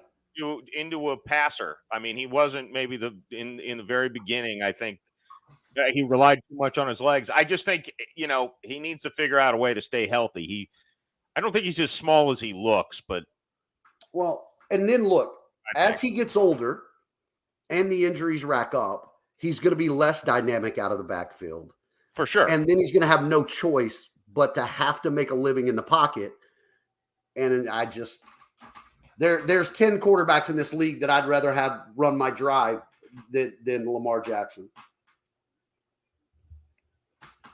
It's unpopular. I know. I don't know if I agree with that, but I don't know that I'd feel confident and comfortable just with him staying on the field as much as you really need him to get there. I think I had the tweet of the night. I have to tweet it out.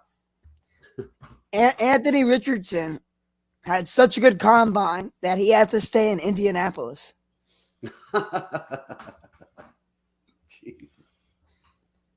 I mean, he's a He's a combine player. I'm not giving you a laugh on that one, sir. I don't know how I feel about that one. Like, I'm feeling just overly opinionated tonight, but I just think if you're Indianapolis, you need to, like, you've gambled on quarterbacks so many times. And I mean, from the old guys to the vets to everything else, like, Levis fits everything. I mean, he's literally like cut out of a mold of an NFL quarterback. He's ran in pro style offenses. His passing in college was just as bad as Richardson's. Like, I think he threw more picks than touchdowns. His senior year, maybe, right? Yeah, I mean, that's a problem. That's a big red flag with both of these guys. I don't think either one of them is. I think Levis has the advantage now of not being a top 10 pick, presumably. So he's not going to have all the weight of the world on his shoulders like Richardson's going to have. Who we got, Isaac? Will Levis has fell out. Oh, they got their tackle. There's the tackle. I don't dislike it. Who's up next? Okay, the Titans are going with Levis. They have to. Well, we'll get a clear picture of what they think about Levis and Tannehill and Malik Willis with this pick. That's for sure. Yeah. This could work out beautiful for Tennessee. It's funny, Jeff, because I could have seen a situation where the Titans trade up for Levis. Seriously. Yeah. Well, now they don't have to. No more than any media that was projecting Levis to go, like I said, last year I watched 2 shows on a network declare Malik Willis was going in the top 5 in the draft. Yeah, okay. True. So the NFL media has been blowing up, especially, they get fed a lot of garbage information from agents and teams.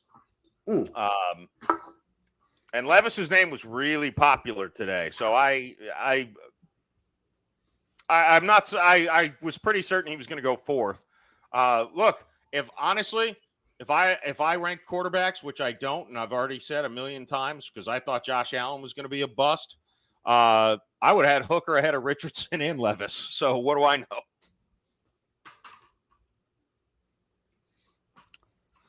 I mean, more often than not, the top 1 or 2 quarterbacks drafted don't end up being the best out of the class. Well, most first-round quarterbacks are busts, frankly. I mean, I that's the bottom line. So there's a reason so many are gambled on, because if you do hit, you've changed your franchise for a decade plus. But yeah, there's also more misses there. I'm going to have to mute this for a second here. I'll jump back in a sec.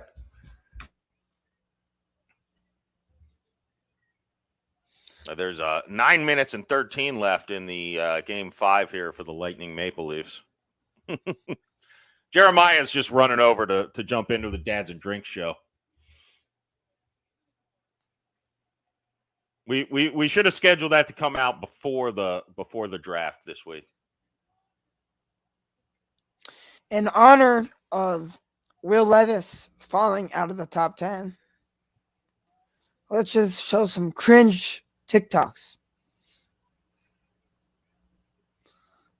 Let's see. I haven't seen his page yet, so I'm hoping. I mean, that second one looks pretty. Oh no! Oh my God! Let's see.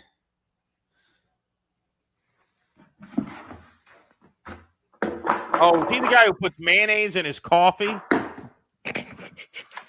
I might end this video. If this is disgusting, oh. Yeah, no. He puts mayonnaise in his coffee. That's, you know what? Now I remember. Most teams probably removed them from their draft board right then and there. The last one the other day, I posted an unboxing video, but I foolishly forgot to take the labels off the boxes, and someone had to ruin the fun and comment my address. So we're going to take another crack at it here. We got one of these interesting boxes, perishable on one of the labels. No idea what this could be. It should be a YouTuber. So you're going to find out what it is with me. All right. Very intriguing. We have a big box with a ribbon. Still no idea what this could be. Results to follow. Wait until you guys see this. Oh my goodness.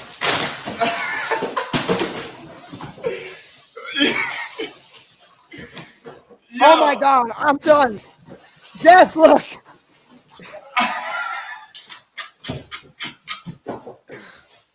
Yeah. I'm clicking off. I've had it. This guy can't be trusted to run a franchise. I mean, Bottom line, the mayonnaise is a.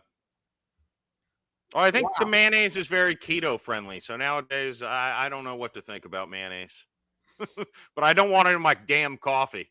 as long as you have it in tuna, that's acceptable. Well, yeah, for sure. I mean, I'll be honest. I am a fan of mayonnaise on sandwiches. It's just coffee. So, wow, I'm just seeing this. Eagles GM Howie Roseman has never drafted a running back, cornerback, tight end, or safety in the first round. But that streak can end because they have the 30th pick. Tight end, those both make perfect sense. What were the other two? Safety And cornerback. Cornerback. That one's surprising. I told you, everybody said Roseman hates running backs. But Roseman invests pretty heavily in trading or free agency in cornerbacks. He's not lacking at the cornerback position. Did you see the mayonnaise TikTok while you were gone? No. Should we show him or it's not worth it? Do we have another pick yet? What's going on here? Why are the Titans taking so damn long? Look, Jeremiah, good job nailing the Bears pick, though, of a tackle. Darnell Wright. But that, at least according to the big board, he was the third best tackle on the board. You got the guy from Northwestern and another guy from Georgia, I think. But, I mean, he looks huge.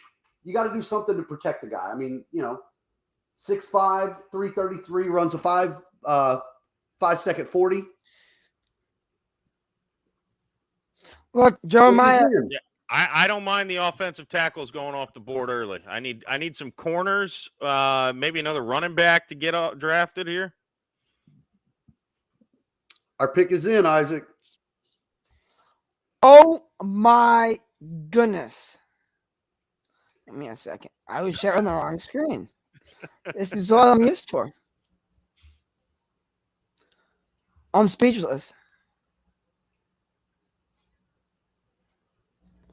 Yep. Wow. All right. There you go. Isn't that the guy you just mentioned, Jeremiah? Yep. He was the best tackle on the board. Well, on somebody's board. On somebody's board. He's the third one off the real board. This man cannot be trusted to lead any franchise. Is this Levis? Yeah. Yeah. He puts mayonnaise in his coffee. He missed it.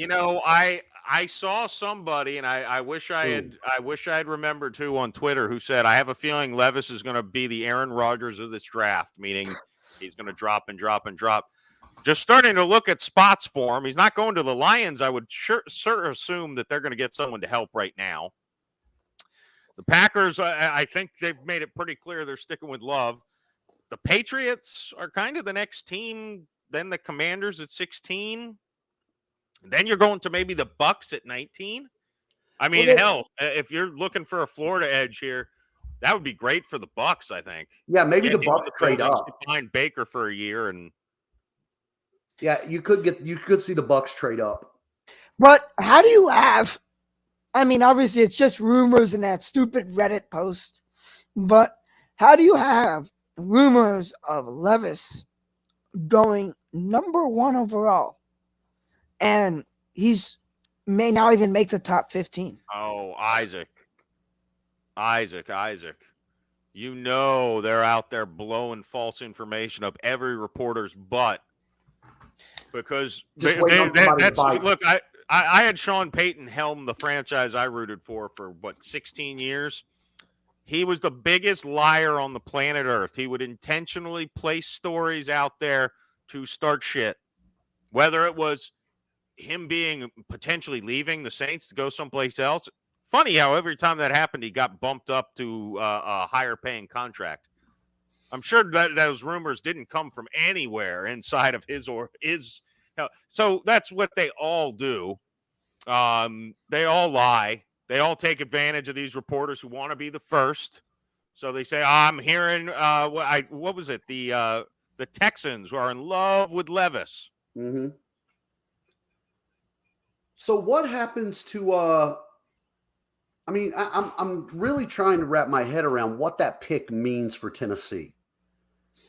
You It know, means Tannehill's on the back end of his contract. I mean, there's already been talks about that. It means they like Willis and or Tannehill enough to keep going. I don't know, know. man. Willis Or is just, or it at least means they don't think Levis or Hooker is an upgrade. yes, Right. exactly. Yeah. I don't think they believe in Willis, but I just don't think they like, at least from what they've Yeah, seen. there's no reason to just Yeah. add another mediocre to poor quarterback to your room if you don't like him. Yes, Yeah, I Here's agree. the one thing is no team should pick a quarterback they don't like. Because if you ever hear Sure. stories about teams busts at quarterback, it's almost always like, well, I didn't like him, but everyone said he was the best, and we really wanted to get this guy more, but we just couldn't pull the trigger. I was watching something about, now granted, the Browns, when they drafted Tim Couch, they dismissed Donovan McNabb, who was the best of the three, and they really wanted Akili Smith, who was also a horrible bust. But they ended up going with Tim Couch because that was just kind of the consensus. And obviously their instinct was wrong on both counts, but still, you should not stretch, in my mind, to get a quarterback you don't like. Well, it's a Only recipe to get for one you do destruction. like. I mean, that's the whole running story between Tua and Flores, is that Flores never wanted him. And that was a pick that was made outside of Flores, and Flores was just kind of stuck and said, hey, you got to work with him. And no doubt there wasn't much growth in Tua the entire time Flores was there. Right. All right, what do you think the Detroit Lions do?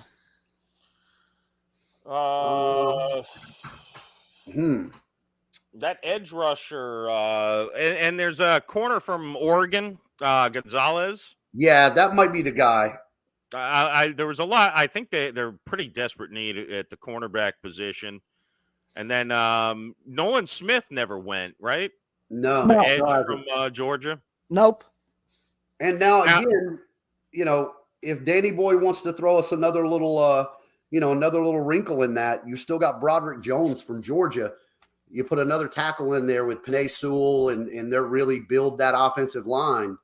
I don't know. Campbell seems like a trenches guy. Yeah, I feel like they're so stacked on offense right now. They really.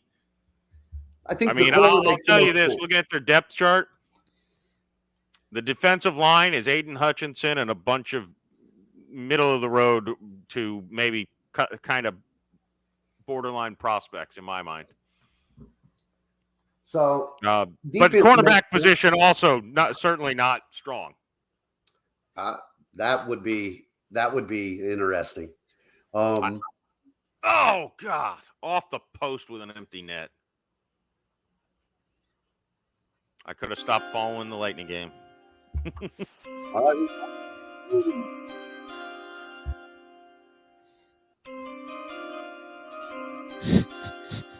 I'm gonna find whoever owns the trademark to that music and report us. Holy! What? That is a horrible, horrible, horrible draft pick. That is the worst draft pick we will see all night. And he might turn into a great player. Alabama. Back at it again.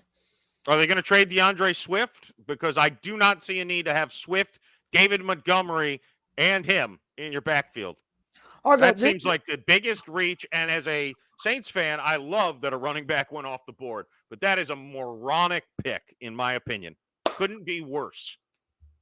F grade. That hurts my Dolphin soul. He's the dude I wanted.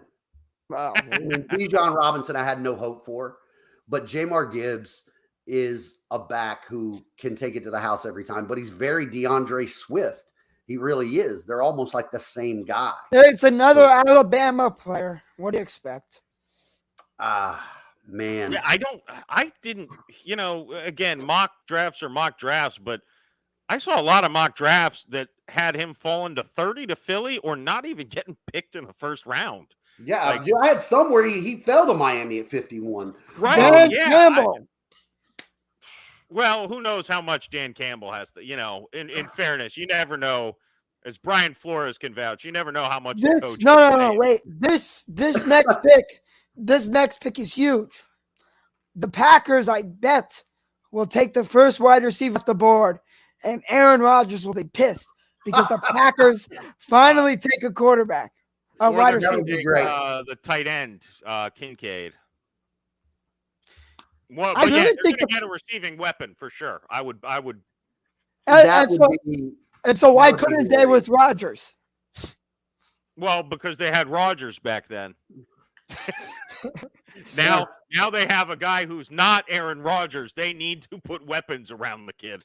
I'm curious who it would be. Zay Flowers, is he probably the number one? That's the name that got batted around. There's that Ohio State wide receiver. I forgot his name. Jackson Nignog. Yes. Yeah. Yes. There's him, and then I don't think that. Kincaid. I think I saw him. The kid out of TCU, Johnson. I keep reading reports that he keeps dropping far. God damn it. So Jahmyr Gibbs to the Lions. That is surprising. I think that's the surprising pick of the day. Jeez, man. Again, okay, so is this one of those things, Jeff, where you talked about you don't draft need? Do you just draft the best player available? And to them, is Jahmyr Gibbs the best player available? Definitely. The guy has legit home run ability every time he touches the ball. There's no other explanation. I just think you've got so many holes on that defense. Yeah. I mean, I don't know. I do know that contradicts exactly what I said earlier about picking the best player. But you got a guy that had 104 if Lightning receptions. allow another empty net goal, I'm going to throw something and storm off, just so you know. The Lightning Texans trying to blow a 2-goal lead in less than 4 minutes after blowing a 3-goal lead in less than 10 minutes 2 days ago. The Texans had a lot of success from Damian Pierce, and Gibbs, I think, is better than Pierce. Mm-hmm. So no question. I think this is a very good pick, but surprising. It's a good pick. Sure, he's going to be a good player. Like, the kid from Tulane who's not going to go until the 3rd or 4th round is probably going to be a good player too. Running backs are a dime a dozen in the NFL. I don't think he is. Wow, that Lions room is way too excited for getting Gibbs. It's like the steal of the draft. Are you kidding? They're going crazy.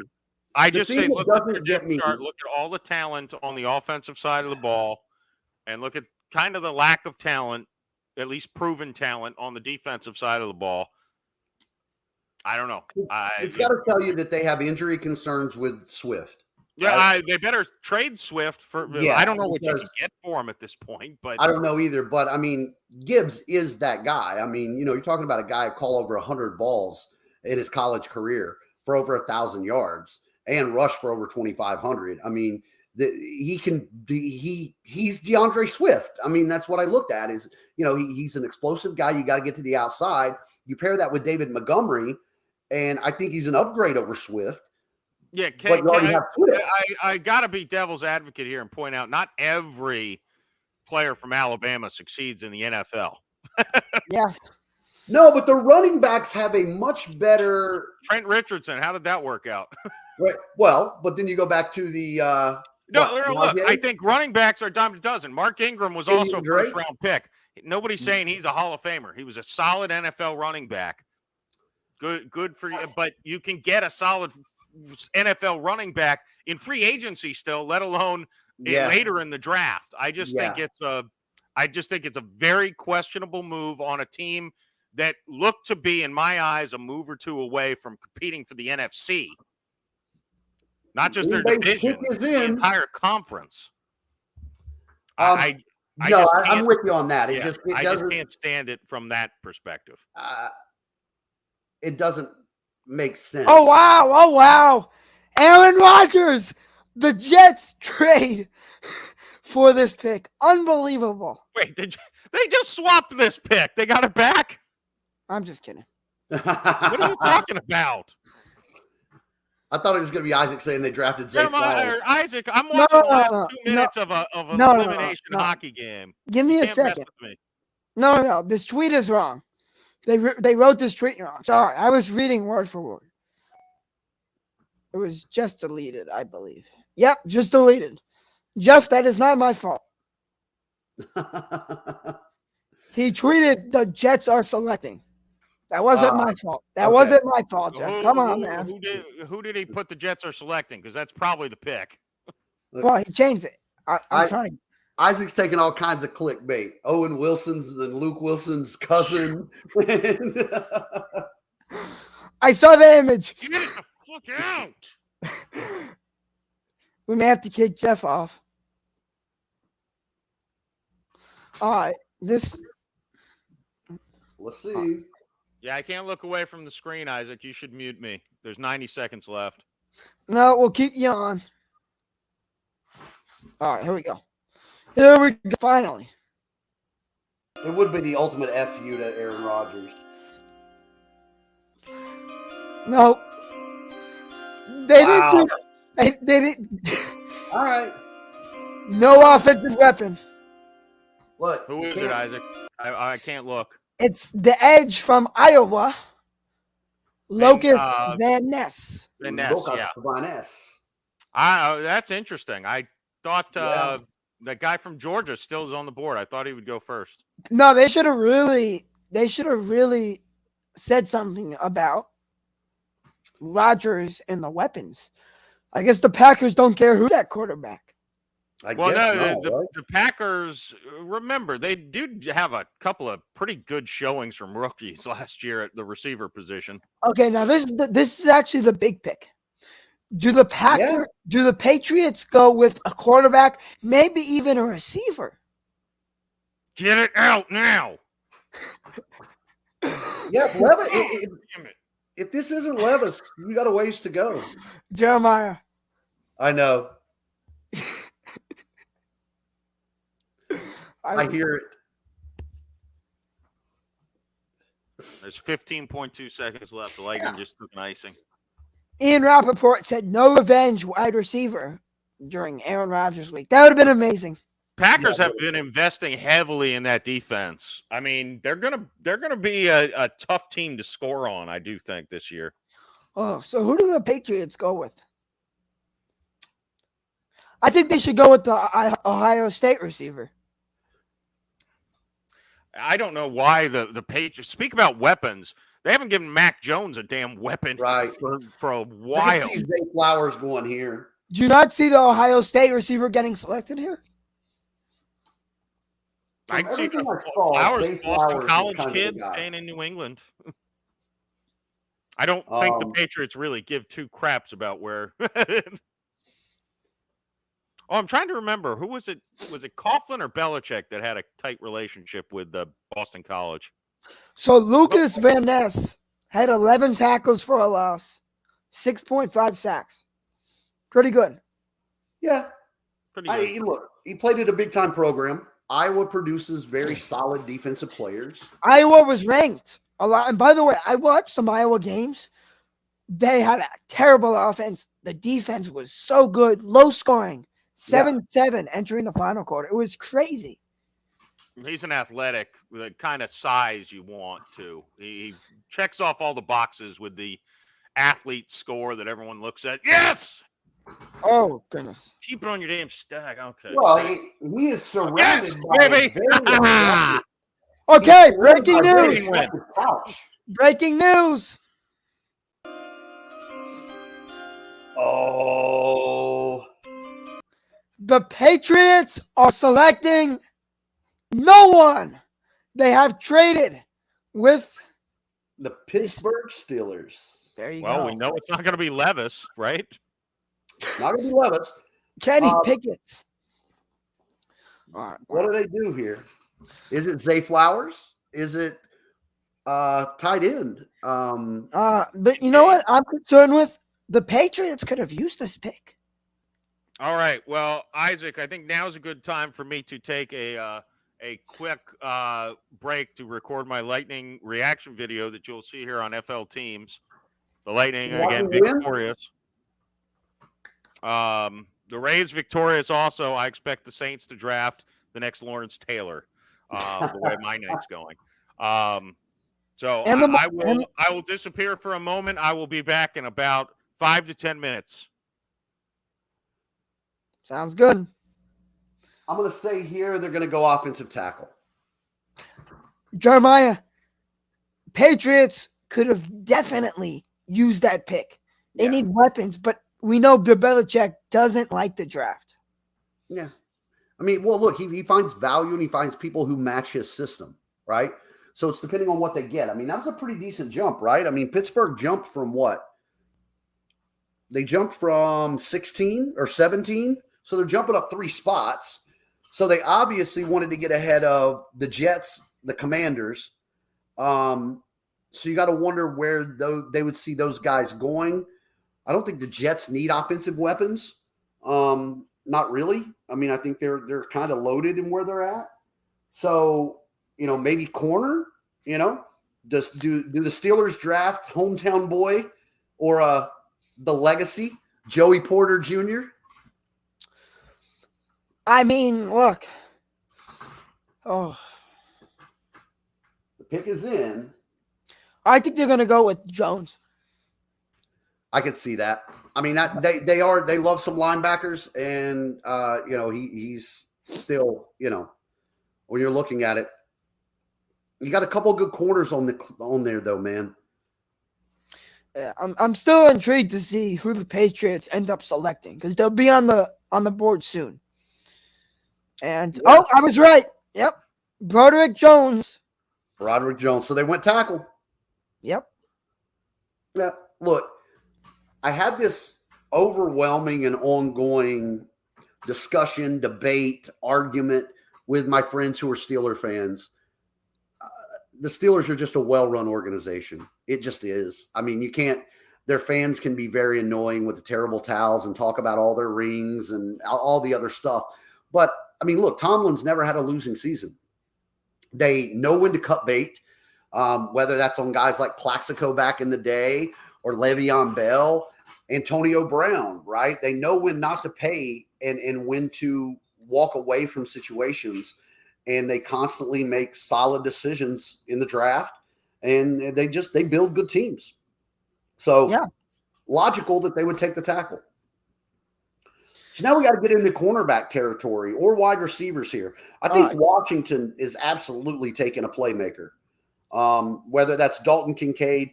I'm a Notre Dame fan though, so I'm a little bit biased, but I really like Michael Mayer. That guy had a knack for getting open no matter what at Notre Dame. A great tight end. They can block as well as had great hands. The Jets maybe need a tight end. Who is the Jets tight end? Yeah, I don't know. I think maybe they could see them going Dalton Kincaid. Jets tight end. Let's see. Yeah. Well, they had Uzomah last year, if you remember. Yeah. From the Bengals, who's part of that big run with Joe Burrow. Oh, yeah. So, and then I think Washington definitely needs a playmaker. I mean, I would think that this is where we got to start seeing some positions come off the board. I mean, outside of, your quarterbacks, I can't get over Jamar Gibbs. Jeez, man. Yeah, but look, let me tell you, the Lions are going to be a playoff team. Yeah. And you need someone who's flashy. And look, we know St. Brown is flashy. Swift could be flashy. Yeah. I just think Gibbs is someone I don't think I think will be flashy.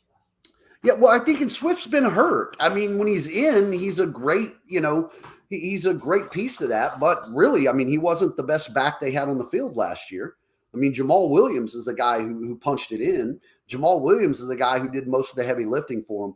I think David Montgomery's a great pick going there. I have no doubt that Jamar Gibbs, again, is going to be that guy.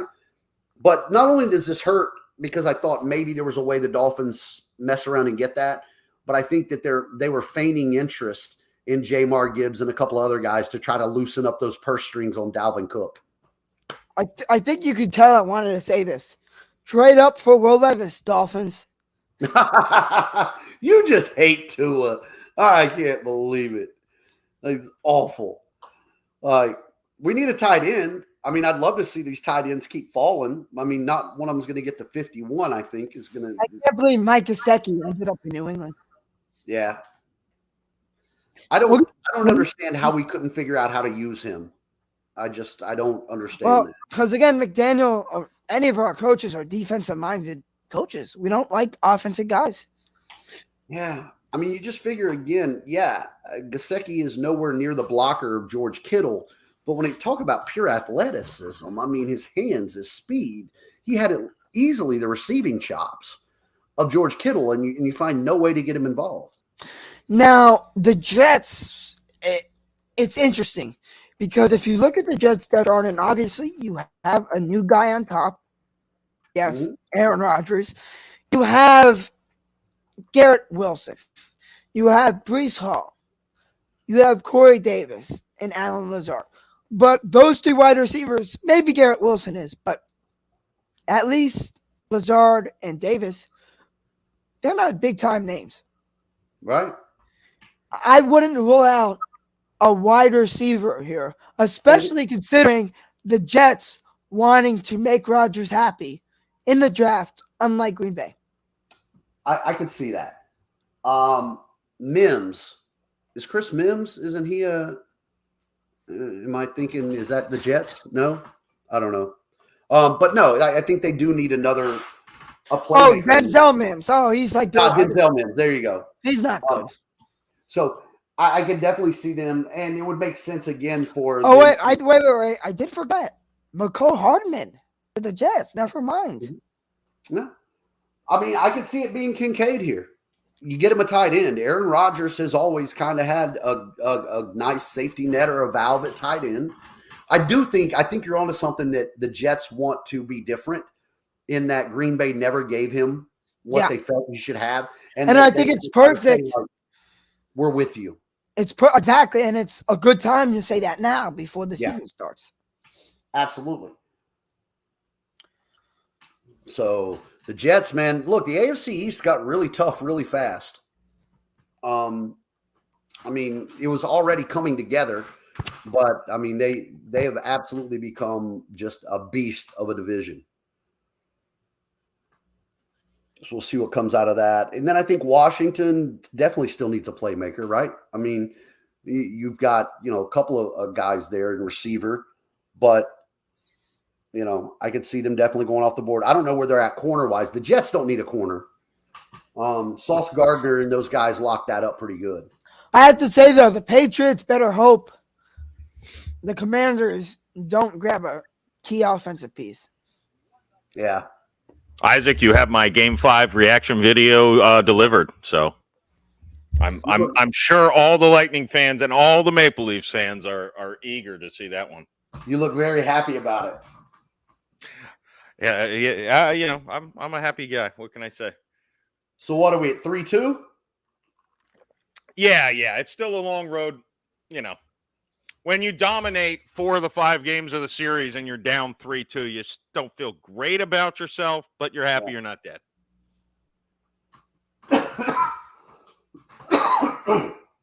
Tyler Conklin at tight end. Tyler Conklin. This pick is still not in. Yeah. Yeah, they still got 2 minutes. Brees Hall's going to be just a whole nother mess to deal with, man. He's Do they have a really, 2 really behind Brees Hall? Not that they should draft a running back. No, who was behind him? They brought in James Robinson. Yeah. But he went pretty quickly, too. Yeah. Yeah, no. Oh, Michael Carter's still there? Oh, yeah, that's right. I forget. Yeah, Michael Carter. That's the other guy. Yeah. Yeah, him and Brees Hall. That's actually a really nice one, too. Yeah. I'd put him up. Oh, the Jets are letting this run way down. You think they're trying to take out of it? I want to get some credit while Isaac's making fun of my stupid face hitting record on my video. I want to get some credit for not only covering the draft, watching the Lightning and the Rays play, going and recording my video and popping right back on here. I appreciate it. You're the GOAT for a reason. But we expect I this feel out of like you. I'm the busiest man in sports. No, Undeniable Jeremiah, night, you're the busiest man in sports. Jeremiah, I don't have a draft leak yet, and there's a minute left. I don't know. Yeah, no, I'm looking at I don't think the pick's down. I in. mean, are they, That's why you don't have a league. all right, pick is in. Pick is in. I was wondering if the Jets were trying to trade out of it. Is it in? Oh, there we go. It's in. Rays won 14-5. How did Rosarena do? While I was watching, he didn't do a whole lot. All right, let's get this game reaction up. Jeff But the I man. missed quite a few runs. I don't know. This guy on the NFL Network looks like he's about to lose his mind when he's talking about the Jets pick here. It can't be that. Levis? Back up. I still don't have a pick yet. Yeah, my sources have been dog shit today. You have to admit, even though I've been messing around with these controls here, I have gotten these picks in very early. Oh yeah, But not you're this on, one. You're on point. But not this one. I don't know. Yeah, this one is taking a little while, all the way around. Oh, wow. All right, here it comes. It's going to be an edge. Will McDonald. Huh? That's a From- pick? Yes. From, I don't know where. They're showing his combine uniform. Will McDonald, Iowa State, outside linebacker. Huh. I don't know. Well, I feel like we're at this point in the draft where my analysis is not needed. I just don't know. We're going to see where this is. There's going to be a run on receivers here. Bound to be. And it might get started right here, coming up with the Commanders. If the Patriots don't draft an offensive weapon, they can't go tight end, though. They got Gesicki. Well, and they've still got the other guy, too. Who's the other?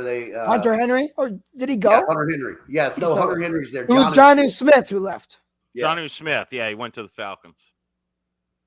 I think so this- Washington, New England, Detroit, this could absolutely be a run on. I want to see the highlights of this guy, though, because I don't know anything about him. I mean, I nice. thought- Jeff is premiering the Dads and Drink show right now. Oh, yeah. I mean, the premiere's about to end. It's been rolling since 9. Yeah. I warned people we were not going to be in the live comments. So Oh, they got it. It is. They got a young kid announcing it. Will McDonald. See what this kid has to say.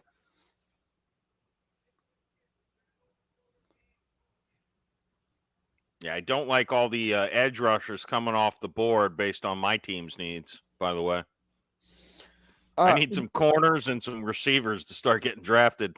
The Bucks are coming up soon. I have to make a graphic for that pick. Jeff, I made a graphic for the Lightning while you were gone. Could it be that, again, Levis falls right to Tampa? I mean, I don't know who else in this first round would really be taking a shot at that, right? I mean, maybe Minnesota. Levis to Tampa. Yikes. Who does Washington have? I think they're trying to roll with Sam Howell. Ugh. Yeah, I mean, What a poverty between organization that is. him and Heineke, right? I mean- No, Heineke moved on, didn't he? Did he? I've been pretty poor at following all of that. I'm fairly certain Heineke went to Atlanta Okay. to back up Ritter. So, I mean, this could be a Levis. Yes, he did. Okay.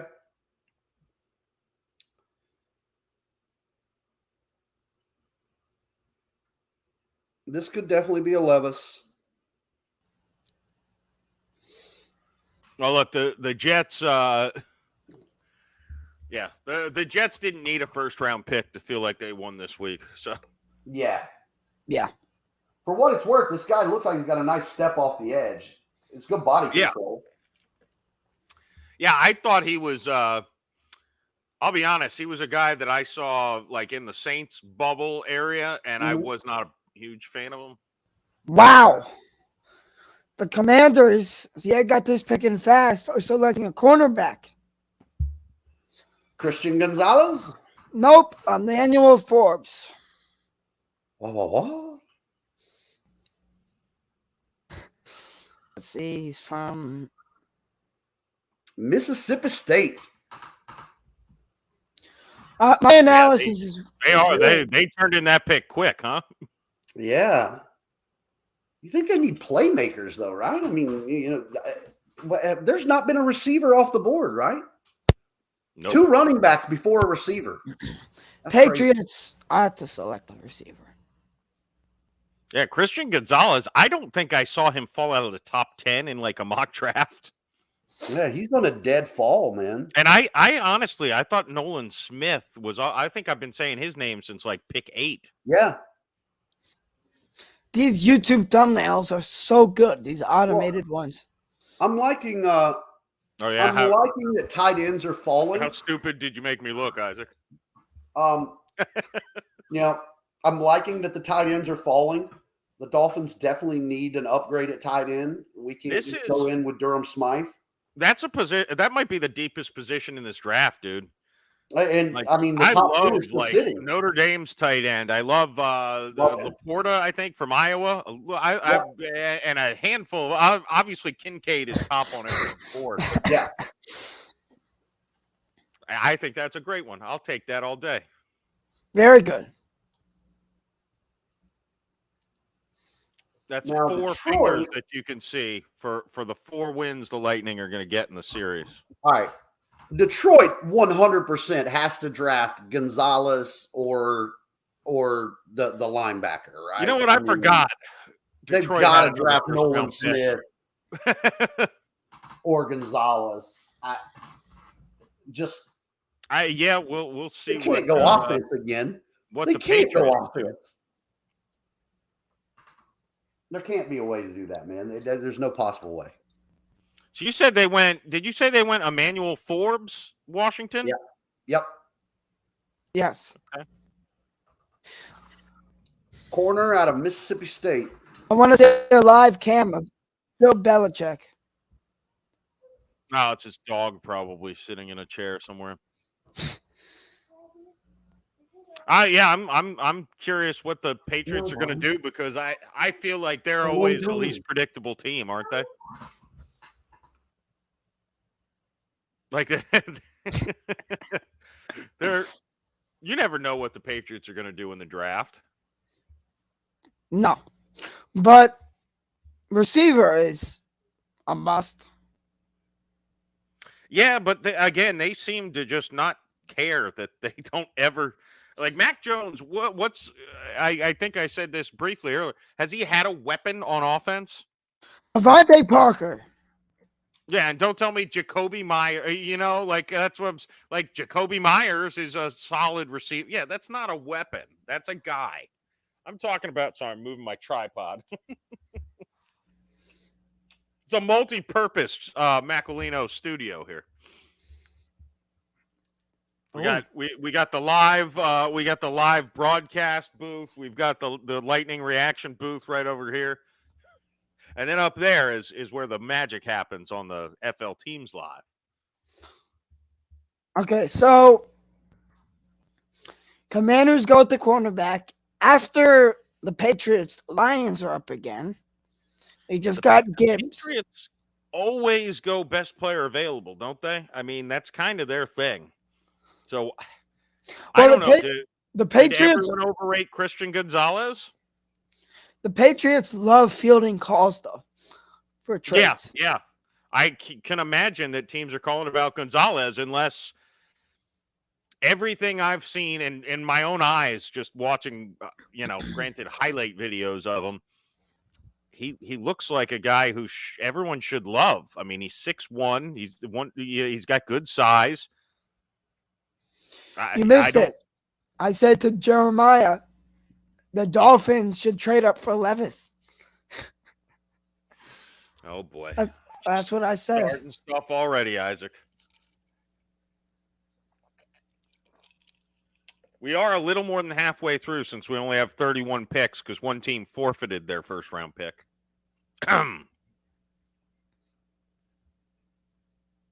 So there's that. Who was it again? Man, I wonder how. What's that? Who forfeited their pick? The Dolphins. They lost their pick for tampering. Never mind. Could have used it to get Hendon Hooker. Yeah. Ah. Well, now, I mean, look, with as far as Levis has fallen, there is a possibility we see Hooker go off the board over him. I mean, Yeah. looking at these teams upcoming, I mean, outside of the Bucks, I think the Vikings are probably the next team. Because Cousins is on his last year. I think you're obviously tomorrow going to start to get those backup quarterbacks filter in. The TCU quarterback, Duggan, will definitely go tomorrow. Oh, I don't think he's going until Saturday. Really? I don't know why. I think he would be a good backup. I would love to get him in the building and see how he develops. I think he should be drafted tomorrow. Yeah, from what And I was there you seeing, a lot of go. places have him go later. There you go, Jeff. Christian Gonzalez to the Patriots. Yeah, they're BPA all the way. So yeah, I'm not surprised, and I But- didn't think that there was a way that everyone missed on him. That doesn't help Mac Jones. I mean, Forbes, like something to be said about being a ball hawk. I mean, getting 6 picks is not nothing. He did that last year, and he had 6 career pick sixes. That's, it's ball hawk with an eye for with a nose for the end zone. So I'm not disliking the pick for Washington. Or I think the Patriots made a great pick, and now the poor Lions just missed out on some defense that they desperately need. The Lightning are down 3-2. Yeah. Yeah. Yeah, this was an elimination game. All right, well, I messed up.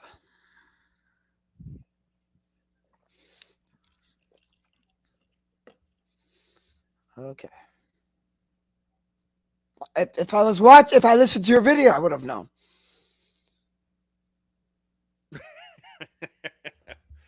I should have told you. I just went on some political rant and sent it to you to put up. Didn't even talk about the hockey game.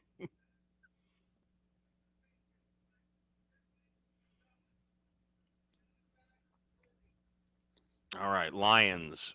Better add some defense here. So this is game 5. Okay. Yeah, game 5.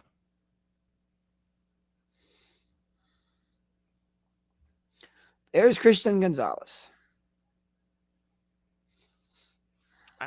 I'm just looking at the Lions. I can't imagine them going.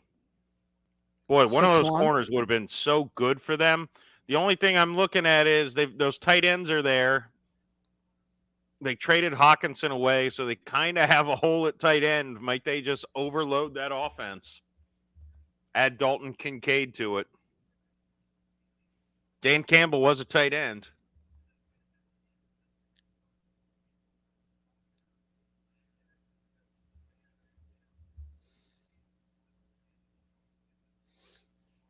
All right. Lions are back up.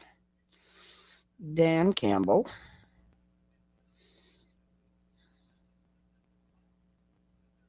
Yeah, and look, I think that Patriots trade earlier ended up paying off because, like you said, Rodriguez was viewed as a top 10 talent for many. So the fact that he fell this far, Patriots get their man. So I wouldn't be shocked if that's who they had originally at 14 anyway. So, yeah, I think they've got to be smiling quite a well. Belichick doesn't smile, but you know what I mean. Yeah, Bucks are up next. So that's our first Florida team. Yeah, well, Will Levis is going to be there unless someone jumps the Bucks, right? I mean, so the Bucks are going to have their chance if they like them. Baker Mayfield, Levis, and Trask. That is some QB room. Yeah, is there a good starter in there, though, is the question. No, that's the definition of like a mid backup quarterback. All three of those are like Right. mid. I mean, presumably, and look, Levis could turn out, I mean, to be a star. I mean, I'm not super high on him myself, but I'm often wrong about quarterbacks. Well, if Levis is better than Baker Mayfield, the Bucks will take it because he's going to be their starter. So I was right about Peyton Manning and Drew Brees. I can tell you that much. look, It's not the last time I knew Mahomes was going to be great too. So I've gotten a recent quarterback. Jeff, do you agree that if the Bucks take Will Levis, it's time for Kyle Trask to leave? I mean, he got drafted to the wrong team. Well, yeah, I thought he was overdrafted anyways, to be quite frank. So, Oh yeah, he's not a first rounder. no, I don't think he's a third rounder. I think he's a, I never thought it was a good pick for the Bucks to begin with. But if they do make this pick, yes, it does solidify that they do not think he is part of their future. I can't see that being how that would be possible. So let's see who the Lions take. Bucks pick I'm looking forward to because we're FL teams, but also we may see Levis. Yeah, and look, I'm going to be real curious to see if he slips past the Bucks, where I don't know. Vikings are the only team left in this round that I could see picking him. Oh, the Dolphins should trade up. Well, so that's what I was going to say. If that happens and a team values him at first round, the end of the first round is where you see teams in the second round start trading up, because if you draft a guy in the first round, you get the fifth-year option. So that extra year of ownership of a player is humongous. Especially when you're talking about a guy who's going to probably need a year or two to develop to actually see the field. So if a team likes him, I would expect the Eagles might be getting a lot of calls at pick 30 to see if they can trade up and nab him there at the end of the first. Will Levis, quarterback at the University of Kentucky, and I have been known to put mayonnaise in my coffee sometimes.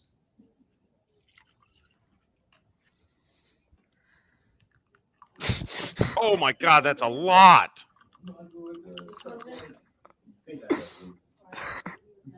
No, God, please, no, no.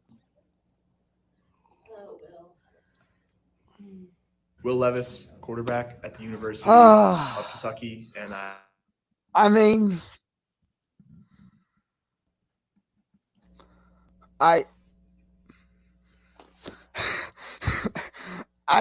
that was a lot. Yeah, like I was thinking maybe it was like a keto thing. Yes, Like, yes. Dan Campbell's son.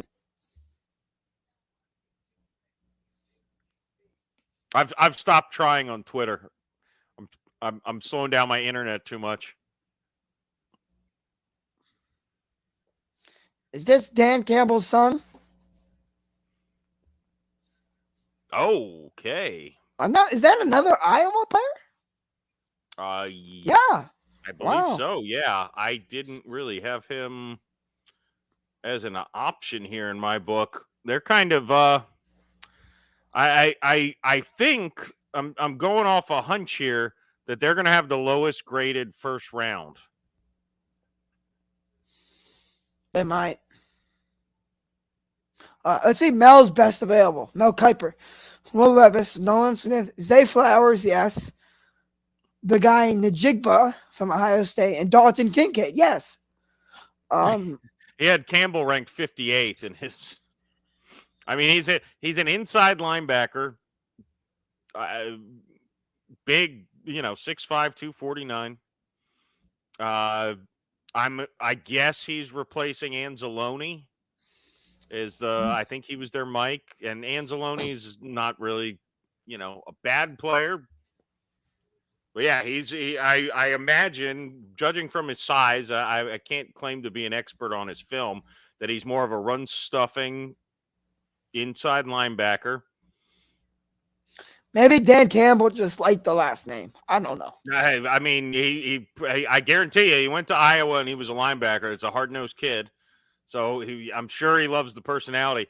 Just seems like a massive reach. That's twice now. Like I just because they reached on Gibbs. Yes. Yeah, I don't get it. I mean, get your guy that you love. I mean, I was preaching that earlier, but I do not get either of these picks by the Lions. I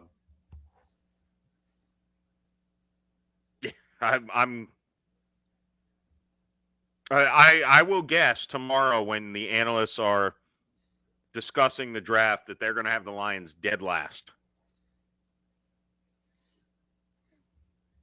So I would probably have them there as well, at this point in time.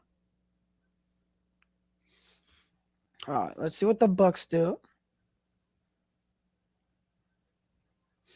Ian Rappaport said, no relation to Dan Campbell. No, we would have heard about that beforehand. So this is, this is also the point where, teams who are in the bottom half of this draft or the early half of the second round, even, where it becomes very manageable to trade up. So, I mean, any of these teams if you see a guy, I'm talking about teams like the Bills, the Bengals, the Saints, the Eagles, the Chiefs, they like a guy up here, probably only cost a third round pick or to move up to the 20th. Likewise, when you get a few more picks in, teams picking in the early part of the second round, would not be shocked to see them, so I would expect some movement here in these last, what do we got, 12, 13 picks? Yeah. 13 left.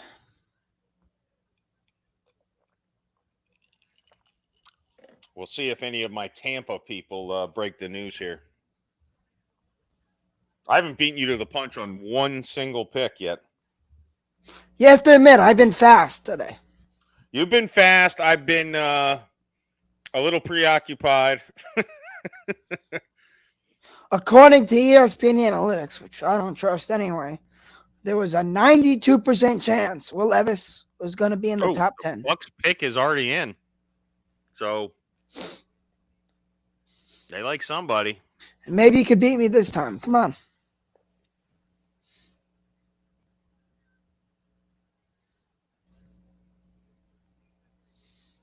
No, damn Twitter doesn't do what I want it to anymore.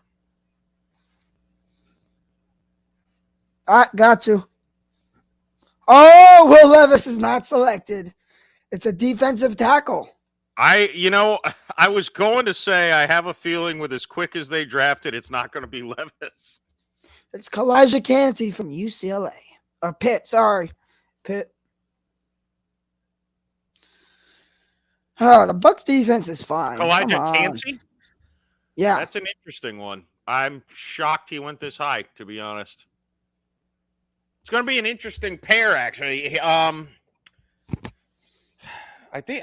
a 3-4, so I guess he'll be a 3-4 end lining up on the interior. Be interesting to see him next to Vita Vea. They're kind of polar opposites because Kancey is a real small, I want to say he's 6 feet, 280. We've got like the shortest arms of anyone who's ever played in the league, which is not typically something you want with linemen. Isn't the Bucks defense all set? Nah, I mean, they're okay. They're not. They're not anything special. They still got Devin White begging for a release. They really don't have. They've got Vita Vea in the middle. They don't really have anything special on the sides of him. They've got right now. They've got Devin White and Levante David at the inside linebackers. Joe Tryon at the outside, and Shaq Barrett on the other. You know, they're not that strong. They're decent in the secondary. They're weak in the nickel position, I believe. They're a middle of the road defense. So I'm assuming the vision for this is to put him in as a 3-4 end, which is still an interior lineman. I got the graphic out. We're all set. Yeah, he was he's one of the more interesting players in this draft, to be honest. He went earlier than I think I've seen him projected to go anywhere. No, he's not eligible for the draft, Brian. But I like where your head's at. Well, considering you guys move on from Derek Carr soon, I don't. Well, maybe by the time March Manning is draft eligible, maybe they will be moving on from Derek Carr. well, it depends how many years he stays. If he doesn't play this year, he's definitely staying a while. Well, we'll see. All right, Seahawks. Yeah, their second pick, right? No, they didn't. Oh, right. No, because remember they traded. They traded up they stayed put at 5. They got Witherspoon.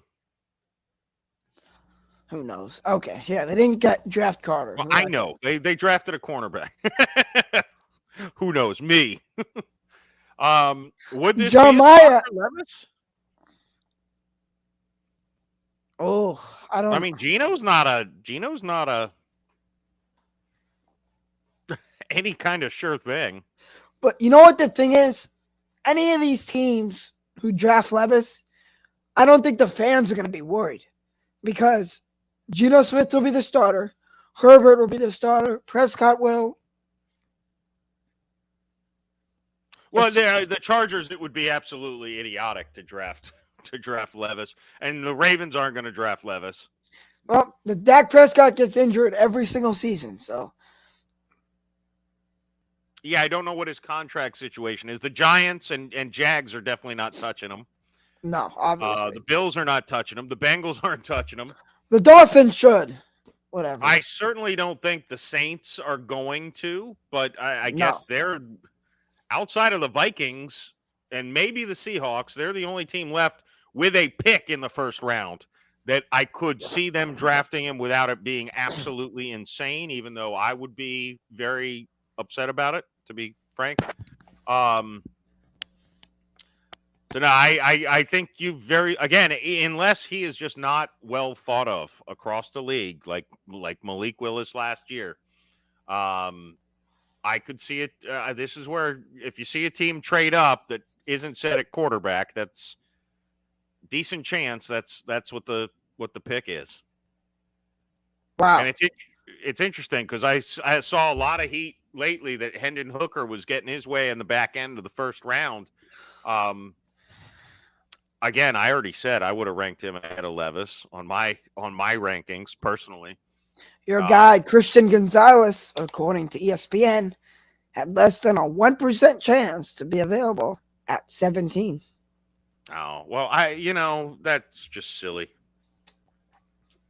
It's silly because it's like they're feeding their algorithm with crap that people who know as much as we do or less make up the mock drafts.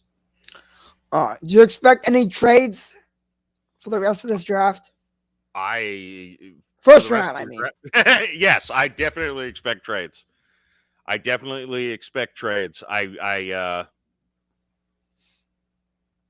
am kind of surprised we haven't seen the Saints try to trade. They probably have been trying to trade up to get whoever they want.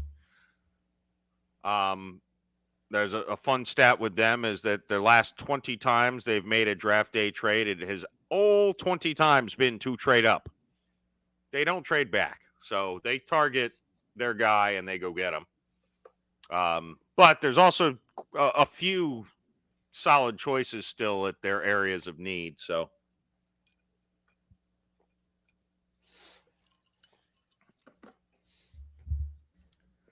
yeah, I'm curious here with the What is Will Levis doing? yeah, Dalton Kincaid still on the board. There still hasn't been a wide receiver taken. No. You got I don't know, at least Finally. two that Did I miss anything? I don't know. The Dolphins traded up to get Will Levis, but nothing else. The Patriots and the Bucks. The Patriots got a steal with Gonzalez at 17. Yeah, that is. The Bucks didn't go with Levis. The Lions made another worse pick, in my opinion. Jack Campbell, inside linebacker from Iowa, who nobody had going in the first round. Dan Campbell's son. And the Bucks drafted Kalijah Cansey out of Pitt, who was the most interesting. Honestly, he was one of. I'm going to be fascinated. I'm kind of glad he's going to the Bucks so I can watch him play, because I would not be shocked if he developed into a. I know they compared him to Aaron Donald. That's stupid, but maybe like a Leroy Glover type 3-tech. Wow. I would So, not be shocked if he can't shed a block and just is an invisible man out there. It could go either way. so barring a trade up, Levis has 2 spots left: Seattle or Minnesota. Yeah. Oh, yeah. I mentioned Seattle. They Right. still haven't put in their pick yet. See, this is, to me, a team that's waiting this long. They're hoping someone jumps them. They're trying. Yeah, I think the Cowboys need Levis. Prescott's going to get injured for half a season again. Yeah, man. There's still Nolan Smith. I forgot about Addison, too, out of USC, the receiver. It's shocking to me how slow the tight ends and receivers are playing out in this draft. Because here's the problem, Jeff. Here's the problem. I don't care if you have 3 good receivers on your roster. You could always take another one. Well, that's what I'm saying. Look, last offseason, we went through everyone's making $20 million at receiver. Whether they seem to deserve it or not, everyone was getting paid big time as a receiver. And now we're looking at seemingly nobody cares. I don't care that you have Mike Williams or Palmer or Allen. Like any team at a certain here point, you got to get these guys. Yeah, I don't know. And that I might think be any receivers are making a mark quicker than ever before. I mean, Yeah. even Christian Watson stepped up last year. all right? of these I mean- receivers available are talented, and honestly, all of these teams, maybe there's a better pick, but it wouldn't be a bad pick to get a receiver. No. Right. No, and there are 3 guys who I've seen on top of the receiver board, and all 3 of them. And look, I know I mentioned Quentin Johnston from TCU has been slipping down boards allegedly, but even There we go. Going to be a first rounder.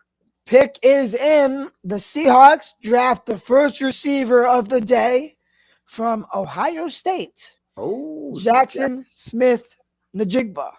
Great pick. Yeah. Great pick. You need a talented receiver. wow. Yeah, that gives them The 3. tight ends are still there. Lockett, Metcalf, and him. He'll be ready.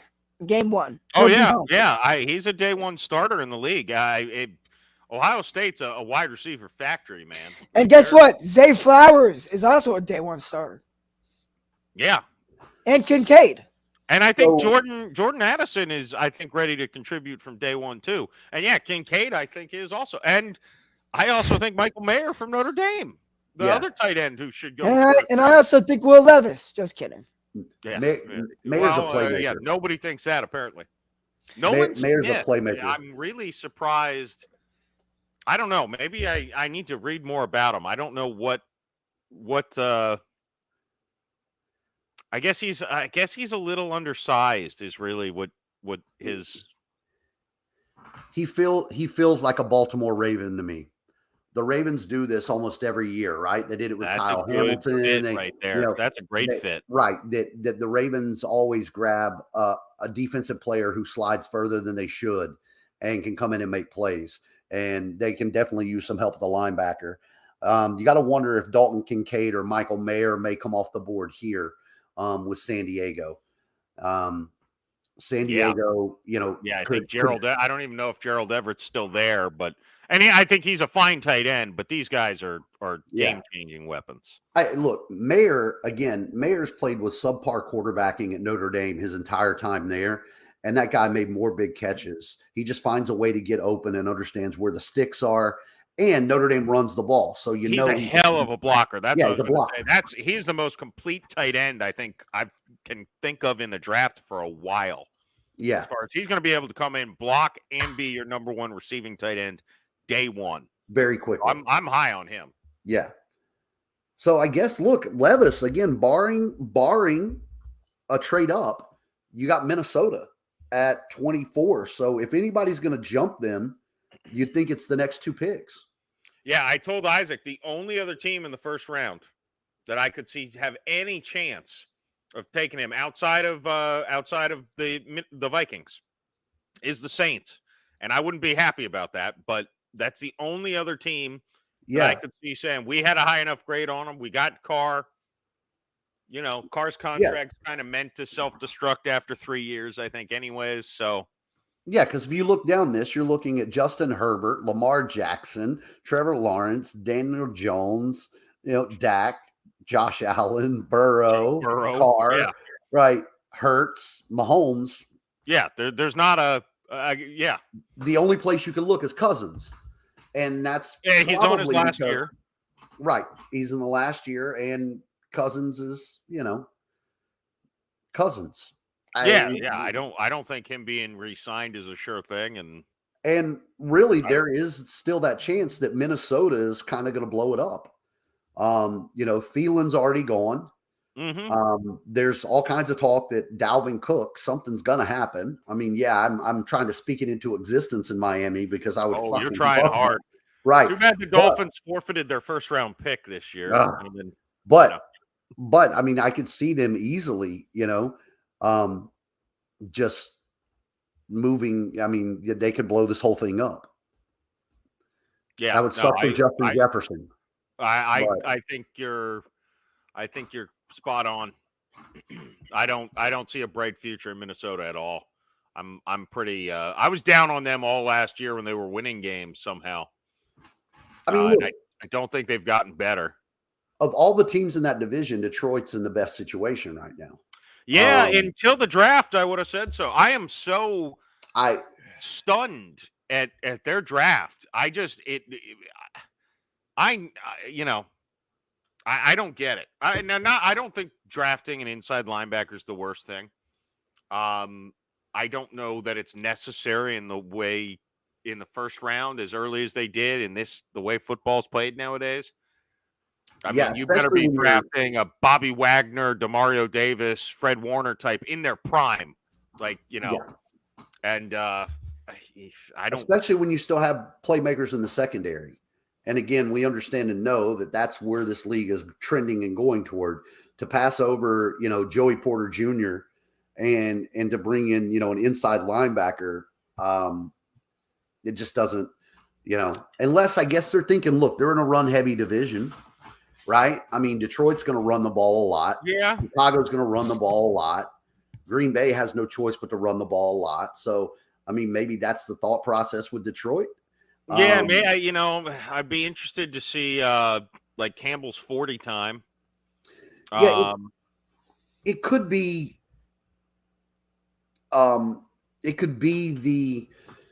the curse of Dan Campbell, which is that he came in and he made a lot of good moves. Hard-nosed, yeah. And so now they loosen the reins a little bit. Now, look, it bears saying Jamar Gibbs could be the best back in this draft. Jamar Gibbs is a very talented back. He's explosive. He can catch it. He can run it. He's a great hybrid. The comparisons I heard were Alvin Kamara, right?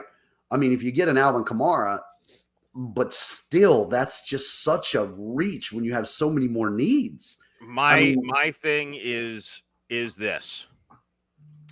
There's that, and there's when Alvin Kamara was drafted, the 3rd round. Right. That's to me like you can get not. I don't think you can get him necessarily in the 3rd round. I know Gibbs wasn't going to last that long, but you can get high quality backs later in the draft. Especially in this draft, there's a lot of really, I'm blanking on his name. It might be Spears, but out of Tulane, like he's a guy on my board. I'm like, yep, get him in the 4th round, please. Another guy that the Dolphins were kind of linked to is let me find this guy's name. Akane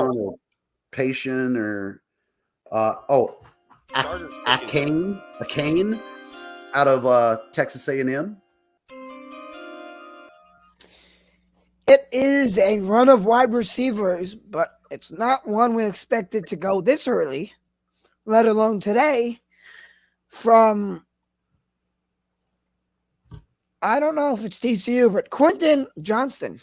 Yes, that's TCU. I expected him to go today, but I expected him to go 4th out of the receivers. He's a small, 6'3", 208. The Chargers got their guy who and might start on big receivers. Yeah, might start a run of receivers here. Cowboys are next up. They could use some too. Cowboys need to do something for CeeDee Lamb. I think Ravens are on the clock, Isaac. Oh, I thought the B said D in front. B-A-L or D-A-L. Yes. Ravens. Yeah, look, man. If you look at this. Okay. Yeah, Quentin John. Look, I thought he'd go. I didn't think he I don't know. I saw him as an early. Reports matter, right? I saw it as an early round too. See, I thought he'd be 27, 28, that kind of area, which is close to early round too. Yeah. Yeah. But still, yeah. I didn't think he'd be the 2nd guy off the board at the receiver position. So he joins Mike Williams and Keenan Allen, and they got Palmer over there. Yeah.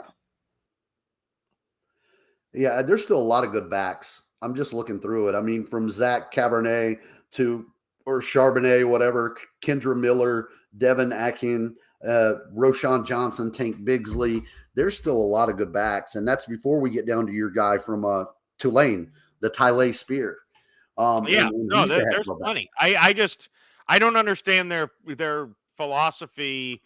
More so in if you're going to draft guys who are going to go in the 2nd round. Try to trade down, then.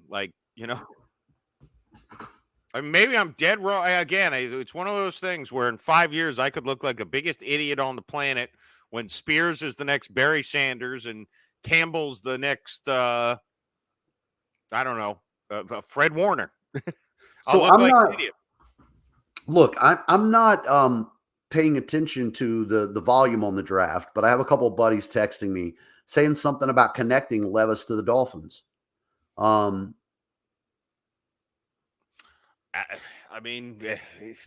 Somebody's got to like him, right? And look, if he falls out of the 1st round, nobody in the league likes him very much. Right. Okay, if anybody likes him, they're going to figure out a way to get into this 1st round and draft him. That's the bottom line. If he falls, it's going to be again because the media overblew.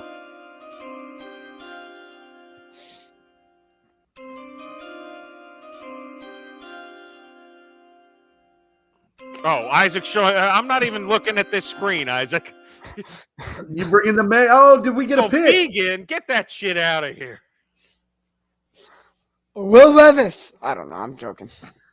Guarantee the reason they were texting me that, I guess this would have been the Dolphins' pick had they not forfeited it from. Wait, is this even mayonnaise? Is not real mayonnaise? Not if it's vegan. Well, it says dressing and spread. Yeah. So no. Real mayonnaise is made mostly of eggs. Yeah. So. Yeah. Okay. This is not mayo, but whatever. Yeah. So this would have been the Dolphins' pick. Isaac. I don't drink coffee, so no. Make some coffee and put some in there. Let's see what happens. All right. So So I've who's heard up of for- people putting sour cream in coffee. I've heard butter also. I just think they're all Yeah. insane. So Jeff, what do the Ravens do? I think what Jeremiah said. I think Nolan Smith. I think he's a good fit there. He seems like their kind of player. Yeah, and he's the best available. That's not a receiver. Or They got a ton of depth at tight end. So I mean, dude, I doubt they go there. What's the percent chance you guys think Hooker gets drafted over Levis? I think it's the second round. It's a crapshoot because nobody liked Levis enough to pull the trigger on. Yeah, him that's number why I one. think it keeps on Right. getting more probable. Right, because then you got guys who are looking at upside, and you could make the argument that Hooker has way more upside. But I'll tell you this: this is going to be my last little part of this in the first round for my Dolphins rant. PG or not, F you, Brian Flores. The Dolphins would have been on the clock, and we would have had our pick of the tight ends in this draft right now. Dalton Kincaid, Mayer, either one of those guys. But no, because Flores had to go like tattletale because Brady came and joined him on a boat. Now we got to give this away. I'm not even putting Peyton in this. Also tampering with Sean Payton, by the way. I think the Saints should be picking in the spot that the Dolphins had. What? The Peyton thing would have flown under the radar. Flores. Oh, which by the way, hey, I mean anybody. How's that lawsuit going, Brian? Like, we still suing you were gonna subpoena. Oh, what? Oh, defensive coordinator. I forgot. Never mind. You got a job now. Piece of shit. Okay, done with that. Mark the time. It only took 2 hours, 41 minutes for Jeremiah to go on a Brian Flores rant. You knew it was coming. What do we got? Well, it's kind of like how long it'll take me talking football before I mention the Saints were the rightful 2018 Super Bowl champions, but the ref screwed them out of the game. So, per Field Yates, an important note on the Texans-Cardinals trade earlier tonight. The Texans traded their own 2024 first-round pick to the Cardinals. I was just going to say that, Jeremiah. Yeah, thank you for reading that. Yeah. Well, that's what Jeff assumed. So it could easily be a top 5 pick. It could easily, right? Yeah, it very, very well could be. Yeah, and those two guys might be superstar players eventually. They're still going to be, but not this year, meaning they're going to be a top 5 worst team in the NFL. Right. Even if those guys are star players this year, they're a crappy team, to be honest. Yes. Yeah. They're pretty devoid of talent. I mean, that's why they're picking so high. That's why, to me, trading away like pick 33 is also bad. Like that's another player. That's not a good look. But again, look, if Anderson and Stroud are both stars, if they're both stars, you can't fault them for the move. It's why you shouldn't necessarily jump to react to what happens on draft day. Well, but again, if you're Houston and you know that you got 2 first-round picks next year, you know you're not going to be good right away. Wouldn't it make more sense to stockpile instead of giving up, right? I mean, go back and load yourself up with draft picks so that you can literally – it is a crapshoot. You might as well get as many pulls on that friggin' lottery tab as you possibly can. Not if you think – I mean, I understand the philosophy if they think it's a sure thing.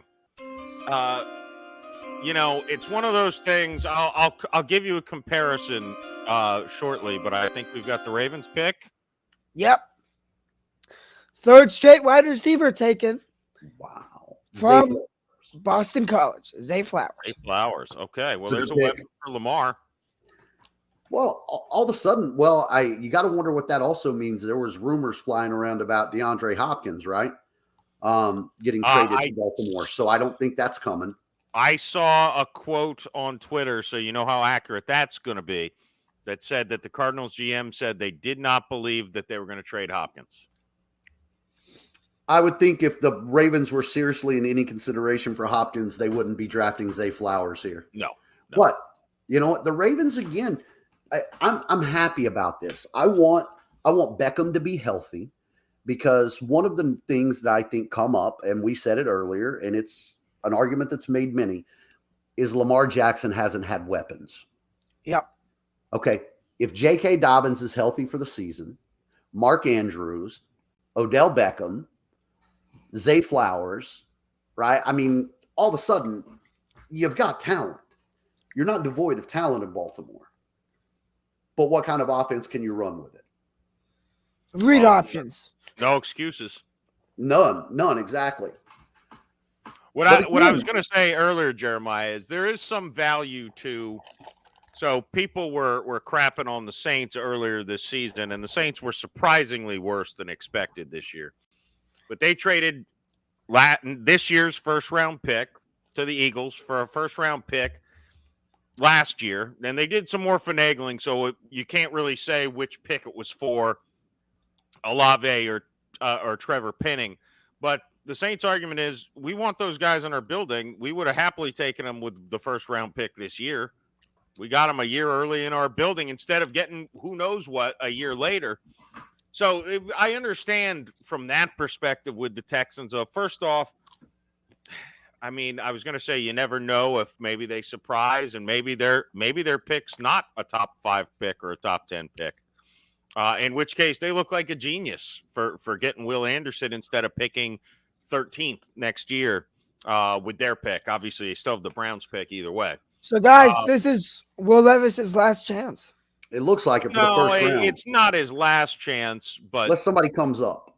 Unless someone comes up, I cannot see any of the other teams taking him. No. And if they do, those fan bases are going to be infuriated. Yeah. So, look, Jeff, I think it needs to be a mixture, right? I'm whining and crying about my Dolphins this year with, we got 4 picks in the draft. But if you look at what they did to stockpile all these picks and what they've turned that into, it's why the Dolphins made the playoffs last year. It's why they're in any conversation now. Those first and second round picks that they stockpiled and late rounds ended up being part of the deal for Tyreek Hill. Oh, they're comparing Zay Flowers to Tyreek Hill. Look at that. I don't know about all that. But they ended up being Tyreek Hill. They ended up being Bradley Chubb. They ended up being, the Javon Holland and, Tua and all of these other things. NFL comparison, Tyreek Hill. Yeah. You know what that means? That's dumb. It means he's small. Well, he's 5'9". Yeah. He's small and fast. So let's go. Yeah. These comparisons have been pretty lazy, I think. Yeah. How did that work with Hollywood Brown? How'd that work for you? That's who Lamar had before. Jeff, what comparison are they going to give Will Levis? Josh Allen? I don't know. No. They're going to sound like Patrick Mahomes or some nonsense. No, I got it. They're going to say Brock Purdy. They're going to compare him to Brock Purdy. Mr. Irrelevant. Purdy came out of nowhere to do this, and that's who they're going to compare him to. Yeah, I'm quarterback. Struggling to think. Maybe Daniel Jones? Maybe. Yeah. I was thinking, I'm thinking even like kind of the he's bigger though, but I mean, I think he's bigger, but I mean, he's athletic. He came from a non-traditional football school, I would, Yeah. Now, NFL Network is comparing Zay Flowers to Steve Smith. That's a better comparison. And they are about the same exact size. Look, all of these comparisons are ridiculous. You're thinking that every person is going to be a borderline Hall of Famer if you're listening to these comparisons. Right. So now, look, again, Lamar Jackson's going to have Zay Flowers, Odell Beckham Jr., Rashad Bateman, Mark Andrews, and then J.K. Dobbins. I mean, that's talent. And Isaiah Likely, their backup tight end, is strong. He was really good. Yeah. He got me into my fantasy playoffs last year. I play in a really weird league where like tight ends are worth a lot of points. Grabbing Likely off the waiver wire came in handy. That is a very strange. Strange. See, it's the only people who get like points for yardage from the get-go, or tight ends. So it's a half-point PPR, and then every Mark 10 yards, Bavaro, they the get a commissioner point. of the league. I know. It's really, really odd. Outside of that, they're showing Will Levis a lot right now. Yeah, well, the people who said, will he be like Aaron Rodgers, are right. But as they're showing him, he doesn't look to be on the phone. So that's probably not a good sign. No, I think they made a deal because I still don't understand. What we're doing is spoiling the draft, by the way. People are we're blocking anyone who spoils the draft. What do you mean spoils the draft? Get your little child, you know what, dingling put away when Roger Goodell comes to the state. Is that really what you're waiting on? Does it matter who tells you the pick? Right. Yeah. Come on. Yeah. We just don't live in that day and age anymore. I mean, you used to have to be in front of the TV to see the draft. Now we're getting alerts from every angle before it ever comes up. Yeah, well, and as you should. It's not this. They've actually been quicker this year, honestly, than in years past. I remember I mentioned this to Isaac earlier. I'm like, I remember last year telling you guys what pick 15 was when you guys were still wondering who pick number 12 was going to be. Yeah. Be like, dude, you guys just need to get on Twitter. So wait, God, I'm going to sound so stupid for this, but I know a tight end went from Detroit to Minnesota or Minnesota to Detroit. Hawkinson went to Minnesota from Detroit. Right. So then tight end's not really a position of need here. No, not at all. So Kincaid and Mayer should be. No, passed. I thought that the Lions would be probably considering, because that's really their only, in my eyes, their biggest weak spot on their offense is they're taking long, Jeff. Uh-oh. They're probably talking about trading down, to be quite honest. Yeah. Even if they like Levis, they know no other team behind them is going to pick Levis. So right now, if they can get Jacksonville, New York, Dallas, Buffalo, Cincy, the Saints to trade up. Or the Dolphins, because they freaking can't pick anyone. No. I'm saying if Minnesota wants Levis, they still can look at the draft board right now and say, none of these teams are picking him.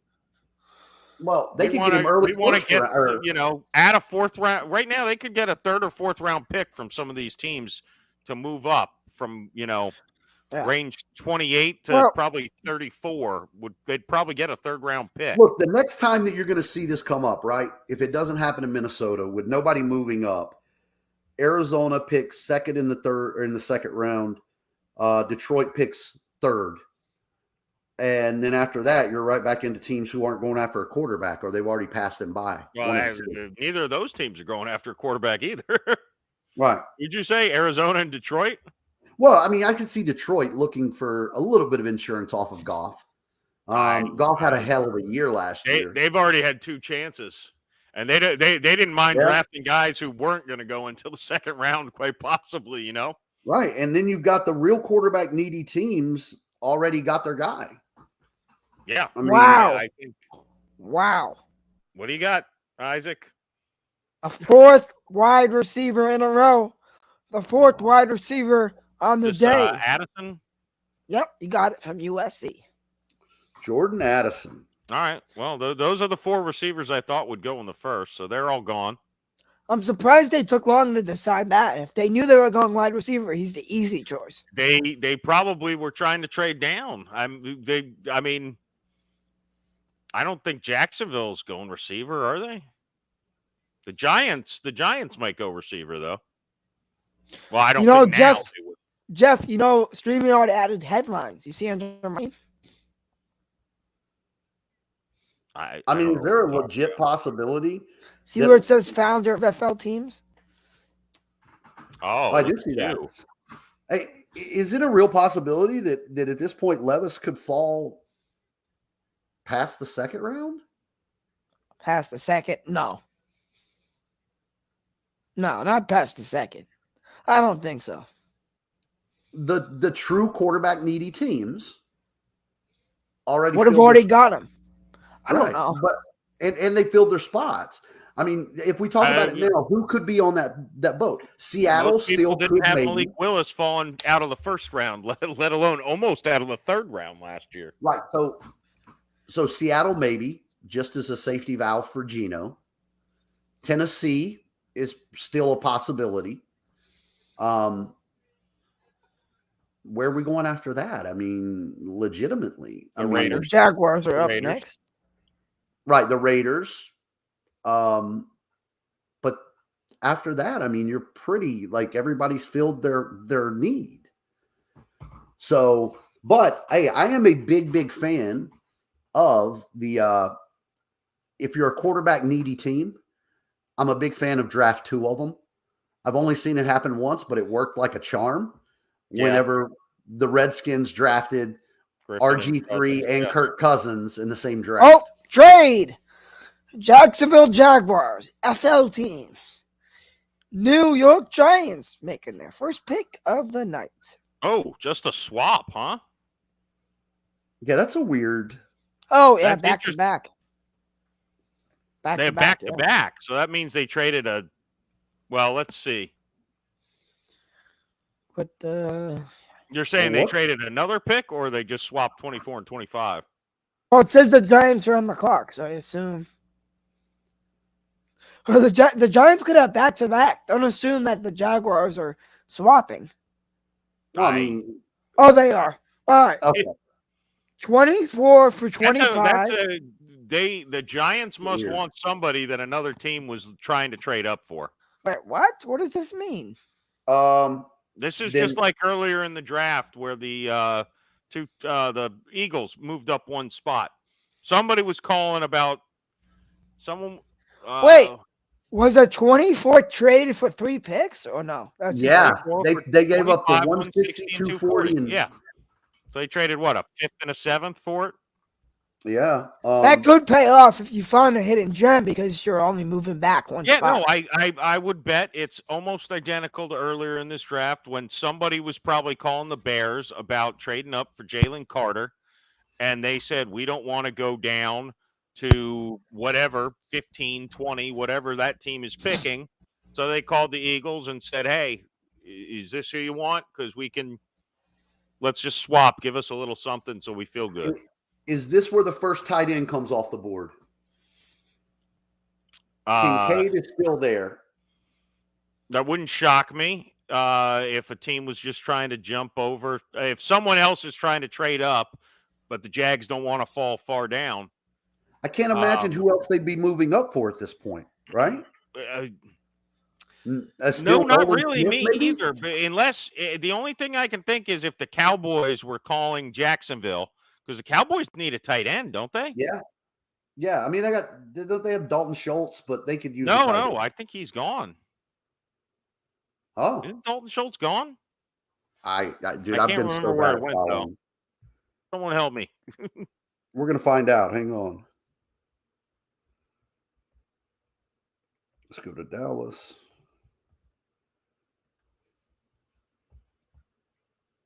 The Texans, yeah. He Okay. signed with the Texans. So, yeah, the Cowboys have a big old hole at tight end. So that could be who they were trying to jump. Well, they were already ahead of the Cowboys, but the Cowboys may have been trying to jump the Giants. I got you. to get So that they just tight end. preemptively. Yeah, which I still think the Cowboys have a nice consolation prize if they want a tight end. Sure. I really like Mayer a lot. Again, he played with subpar quarterbacking. The Giants pick is in. He Let's found see. ways to get open. Yeah, and the Cowboys seem to like to use their tight end. I mean, So yeah, the Jaguars trade makes sense. A good trade for the FL Yeah, team. move down Right. one spot, pick up a couple late picks.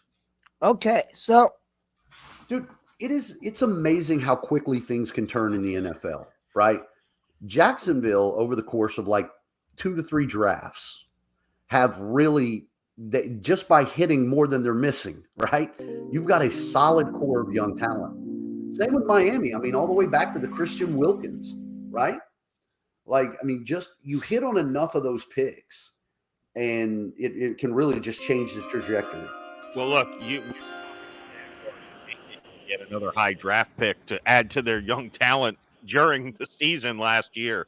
So all right, yeah. we got another pick. What we got? From Maryland.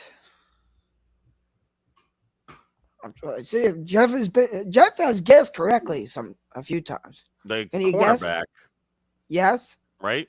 Deontay Banks. That is correct. Yep, from Maryland. So Oh, right. I'm confused. That's interesting.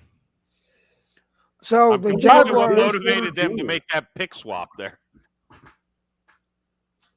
And then, so Joey Porter Jr. is still hanging out there. So who do the Jaguars go with? I think again, he was one of those guys I noticed earlier that it seemed like almost every mock I was seeing had him going. Porter had him going to Jacksonville, kind of like Robinson to Atlanta. Yep. So I wouldn't be shocked. But again, I'm not. That's an interesting pick swap if they traded down with a team that was also picking a cornerback, if that was their intention. Yeah. And then tight end, they've got Evan Ingram, right? The Jags, yeah. So he's more of a receiving tight end. Right. You still got Nolan Smith on the board too, which is crazy.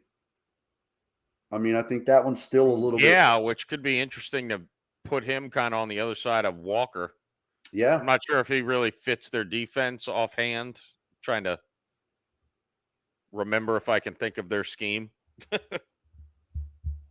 You know, I just read so much about tight ends in this draft, and it's just. I think they're honestly hurting because of how many of them there are.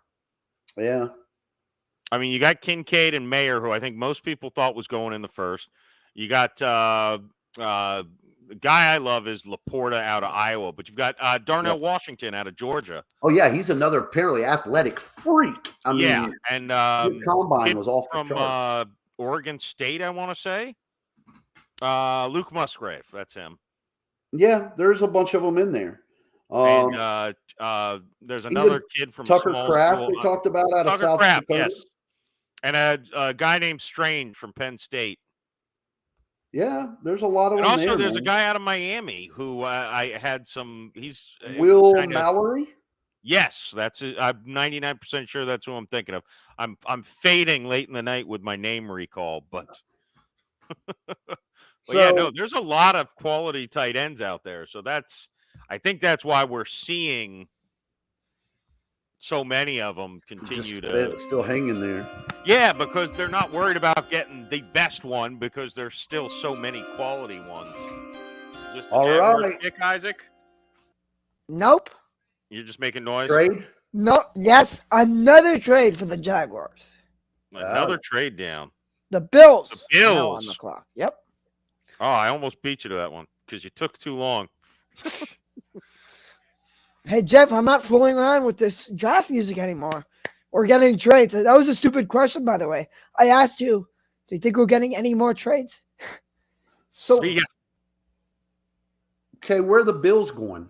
Is it corner? Is it Joey Porter? Because they traded out of the way to get one corner. So it's pick 25 for 27 and 130. See, I actually like Gibbs going here. Yeah. Yeah. Oh, that would have been great, right? But look, again, let's take our hat off and notice what's going on with Jacksonville in this situation. Jacksonville, in essence, has moved themselves back 4 spots. And they've gotten 4 picks. Drafts. 3 more. What were the picks they got for this one? 27 and 130. All right. So yeah, they're adding some back end potential talent. Yeah, I'm not sure what the Bills are going to target here because maybe tight end. Again, I keep saying it just because they're there. Dawson You got to be right eventually. Is good, but you could maybe give another tight end. I could see Kincaid or Mayer being fit in here. Could still be running back because you got to figure they could. Because do they need maybe trying to get ahead of Dallas? I think the Dolphins they drafted trade Edelman with the in Jaguars last year. The Dolphins at this point should trade with the Jaguars at 27. Yeah. Oh, do the Bills need Could Nolan Smith be in the picture for them? He could, but I'm trying to Kind of as see. a pass rusher, insurance kind of. The Cowboys ought to take a tight end next pick. So if that's the case, then you got to figure Buffalo's jumping them to either take. Yeah, it's got to be a tight end because running back you the next never couple know of guys what's are going on interchangeable. with, again, it could be. It could be a bunch of things. You never know what jockeying's going on. I Yeah. mean, it definitely would make sense that they're jumping Dallas to take a tight end. But again, it could be the Jaguars saying, "Hey, the Saints want to get Miles Murphy out of Right. Clemson. Is that your guy? Because we'd love to not fall behind Yeah. the Bengals Yeah. for some reason. Again, I don't know, but I would Definitely think been the an Bengals interesting would be in first the round. conversation for corner, right? Gotta be. I mean, you still got. Yeah, and if the Jaguars are thinking corner, I don't think Buffalo's going to be. They've got White and Elam they drafted in the first round last year. I don't think Dallas is going to be. Pick is in. From the Utah Utes, tight end Dalton Kincaid to the Buffalo Bills to join Dawson Knox to give the Dolphins more help. Yep. So they jumped. So now you That's almost an got offense, man. If you're Dallas, you maybe trade Mayer. down if you can, or if not, you just take Mayer and count your blessings. Jeremiah, what do I tell you every Dolphins show? Dolphins defense does not know how to contain the tight end. Yep, we have no idea. They've never. And been now able to you tell the tight add end. someone in addition to Dawson Knox. Yeah, Ridiculous. yeah. I mean, I can't understand it. I mean, we've never had a linebacker who can cover a tight end. It's been a deficiency under every defensive coordinator that I've ever seen in my Dolphins time. so let's see when they show the pick who they compare Kincaid to, because he looks nice. I saw his college highlights. He looks like a good tight end, really good. Yeah, He is. he's like a Zach Ertz, somebody like that, right? Because I think he's more complete again. Like Ertz is a good receiver, but he's also a nice inline blocker as well. Oh, that could this would guy have to block? take it a little bit. Jeff might know. I didn't see blocking highlights, obviously. Can he block this guy? Kincaid? Yeah. I think he should be adequate. He's not as good as Mayer, but I think he's good. Oh, Will Levis is surrounded by the ladies. I'm watching a different network than Isaac. Look, ultimately, he's going to go to a better situation than most. Are you guys watching ESPN? I'm on the NFL network. Oh, Me too. yeah. They just showed him surrounded by 4 chicks. Oh, yeah. How many We're not sisters going and anywhere. wives does he? Look, we're not talking about Zach Wilson and his sister wives. It was his mom, his grandma, his aunt, and his sister. Isaac's just spent a long day looking at us. So let's see, man. Dalton Kincaid. Who's up next? The Cowboys. Okay. Cowboys So next. this sucks for the Cowboys. The Cowboys are going to get Kincaid. Yeah, but I mean, Mayer's a hell of a consolation prize. He really is a complete tight end. And Notre Dame produces tight ends. I mean, Okay, for so what it's worth. do you think he's going to go to Dallas? You would think. I mean, But question for you: if Kincaid was available, who do the Cowboys pick? I think Mayer could be the best available. Yeah. I mean, I think that's 1A, 1B. I think it maybe was Buffalo was thinking about it, and in their head didn't want to risk. They must have thought that Kincaid separated himself that much over Mayer, because that's the only fear you had here. I mean, there was one pick in front of you. Like I said, I think he's a hell of a consolation, if you call it that. So again, a guy who was at one point in time leaked he was going to be the number 1 overall pick is going to be going to bed in Kansas City tonight, not knowing where the hell he's going to end up. We'll see. We'll see. Again, if it is a team, if there is a team that likes him, they will jump into the back end, I think, of the first round. Yeah. At this point, any team has the ammunition to jump into the back end of the first round. And so if we are spreading those out there, I mean, what would we say? Seattle, Vegas, Tennessee? I think Vegas would make a if they could get him in the second round, that's a steal. They've got the 7th pick in the second round. Yeah. In front of them, how about the Rams? Any other quarterback needy teams? How about the Rams? Yeah, the Rams are actually in front of them. I mean, that's probably, you got to make a decision there. Yeah, I mean, Stafford's got another couple of years, sure. But, I mean, again, Levis isn't a guy to play this year. He's a guy to get behind the guy who's on his back legs. Yeah. Having him behind Stafford for a year ain't going to hurt. I could see the Jets jumping at him. The Jets, I'm sure it's a lot of lip service, but the Jets have still been backing themselves about this Zach Wilson thing. When you hear the GM and everybody else talk about it, is that he's still our potential. He's still our future. Now he's just going to have more time to develop. Zach Wilson is what I fear that Anthony Richardson is going to be. A guy who was picked probably a little higher than he should have been based on some potential and was put out on the field way before he was physically and mentally capable of doing it. And you can really damage a guy's psyche doing that. Yeah. That's where Zach Wilson is. He should be getting on the field this season for the first time or other than maybe spot duty instead of having however many starts under his belt where he's lost confidence and looked terrible. Yeah, and look, football fans are stupid, right? Especially Jets fans.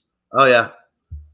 Yeah, I mean, look, it'll be the same. If he comes in at the end of this season and he's craps the bed like I would anticipate he does, they're going to be saying he's a bust before he really should even be on the field. It's a shame.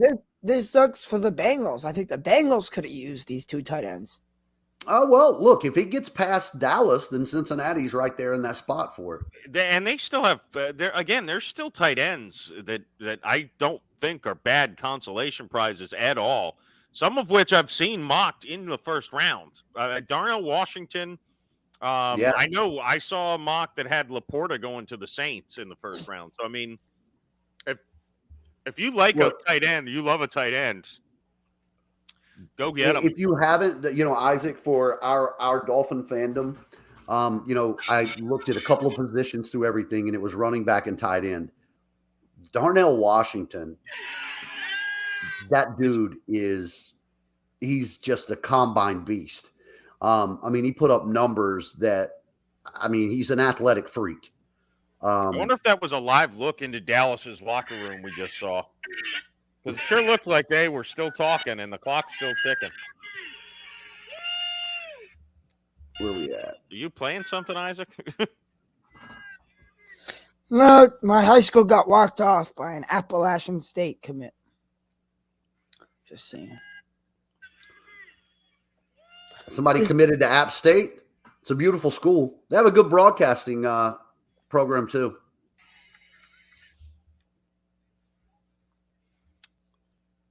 Come on, yeah, you look at Darnell Washington from Georgia, 6'7", 264, and this guy ran a 40. It was like mid 4s. I think it was like a 4.5 or something like that. Yeah, he's a freak, man. He's just an athletic freak. So, that's a guy that absolutely is something that's still worthwhile there. This could be that run on tight ends, though. Kincaid goes, and this might be because this is a good spot. You made a nice call with that, Isaac, because, they do need, these are tight end needy teams. They're taking long, so. The Bengals and judging from the footage. Oh, they are so lazy. NFL comparison, Jason Witten. Come on. That is lazy. Dalton Kincaid? Yeah. Actually, that doesn't seem terrible to me. That is terrible. Would they have compared him to that if he would have been drafted by Cincinnati? Well, he's drafted by Buffalo. What? Oh, wait. Oh, I thought it was Dallas. Shit. Never mind. My bad. I thought you were Still going to won't go another direction with that, and I'm like, probably not. But you went you went a much more innocent way. Oh, Jesus. Well, yeah. All right. So Dallas, the pick is in. They seem to be very happy with themselves. I see. You're going to fist see pumping. Mayer be compared to Gronk. I would bet. Look, there's fist pumping. I mean, like Jerry Jones is about to bust his facelift. Yeah, He's got a smile they so took big. a long time to make the pick. Let's see if we can get. Will Levis. That would be great. Oh man, shit would go crazy.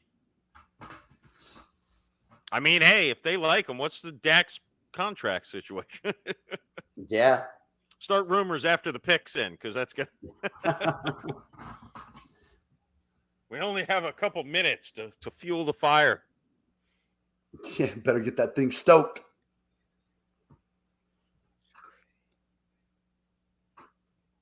America's team. Okay, why is there no? Come on. Yeah, I got nothing telling me what it is, just that there's a pick. Maybe Jeff. Oh, I got it. Edge Nolan Smith from Georgia. All Wow. right, that's a nice Okay. piece for that defense. Oh, Like so the Mark there. Bengals. So the Bengals might get a tight end here. We'll see. Yeah, I would. I don't know where else they need it. You know what I'm saying? Looks like Micah Parsons has some competition. Well, more like a compliment, I think. The Bengals got Irv Smith this offseason.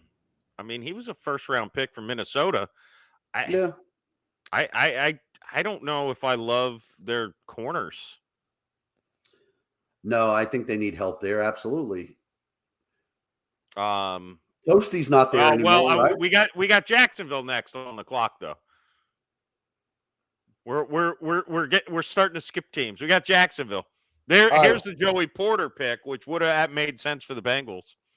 All right. So, per Mr. Adam Schefter, as we continue to talk through this, for what it's worth, Kentucky quarterback Will Levis, who was considered to be in consideration in the top 4 picks, took 8 top 30 visits in recent weeks to these franchises. The Panthers, the Texans, the Colts. They've already settled their stuff. And Correction, there was a tweet mistake. The guy's name is not Nolan Smith. It's Mazzie Smith. Same guy? Mozzie Smith out of Michigan, D tackle. Really? They're celebrating that. Oh, hard? he must have. He's a Yeah. solid run stuffer. Yeah, I kind of had pegged him as a guy who the Saints might pick. So Nolan Smith is a player as well, I assume. So that's kind of a little bit of a reach, isn't it? I think this is about right for him. He's a if you want a run stopping guy in the middle of your defense, he's a good. I like him. I liked him. He was one of the guys I was as a Saint. One of the guys I kind of have my own little list here right now that consists of Miles Murphy, Brian Brissy, and it was Mozzie Smith. So now, so for what it's worth, in that the teams that they said Levis visited in recent weeks. Oh yes, yeah. Let's Panthers, Texans, Colts, Raiders, Titans, Bucks, Falcons, Patriots. So those bottom 5 all still, I guess, in the They're picture. all still in it. Now that doesn't mean that they like him or they liked him on his visit. Right. Well, every one of them had passed on him at least once. That's true. But I guess I should throw the Seahawks out. I keep going back. I have no faith in Geno Smith. I'm just waiting on them to get a better quarterback. All right, I think the it's foolish not to draft a quarterback for Seattle. Now that doesn't mean it needs to be Hooker makes perfect sense too. Yeah, this is interesting. And again, if no one trades up here in the back end of this first round, and I severely doubt the Saints, after spending all that money on Derek Carr, are going to spend a first round pick on a quarterback. That just means that people don't really like those guys as much as maybe we were led to believe. Levis and Hooker. Oh, Hooker, Yeah. I think initially when college season ended, he had that knee injury. Most places I saw had him second or third round pick. So I don't think him falling out of the first is a devastating thing like it is for Levis. So the knock seems to be with Nolan Smith that people talked about his size, but he's only like an inch shorter than Mazzy Smith, you know? Well, yeah, but he's Mm. like 230 or He's 238 and Mazzy's what? hey, 30 something? he's too small for like a 4-3 edge. I Yeah.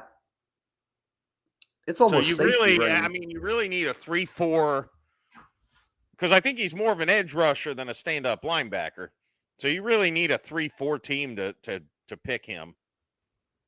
In my eyes, like again, the Saints got need some an edge talent. rusher, and I don't think they'd be in on Nolan Smith personally. Well, it looks like, look, Miles Murphy's going to be there for you. If Miles Murphy's there for you and so's Nolan Smith, as a Saints fan, what are you looking at? I would take Murphy. He's longer.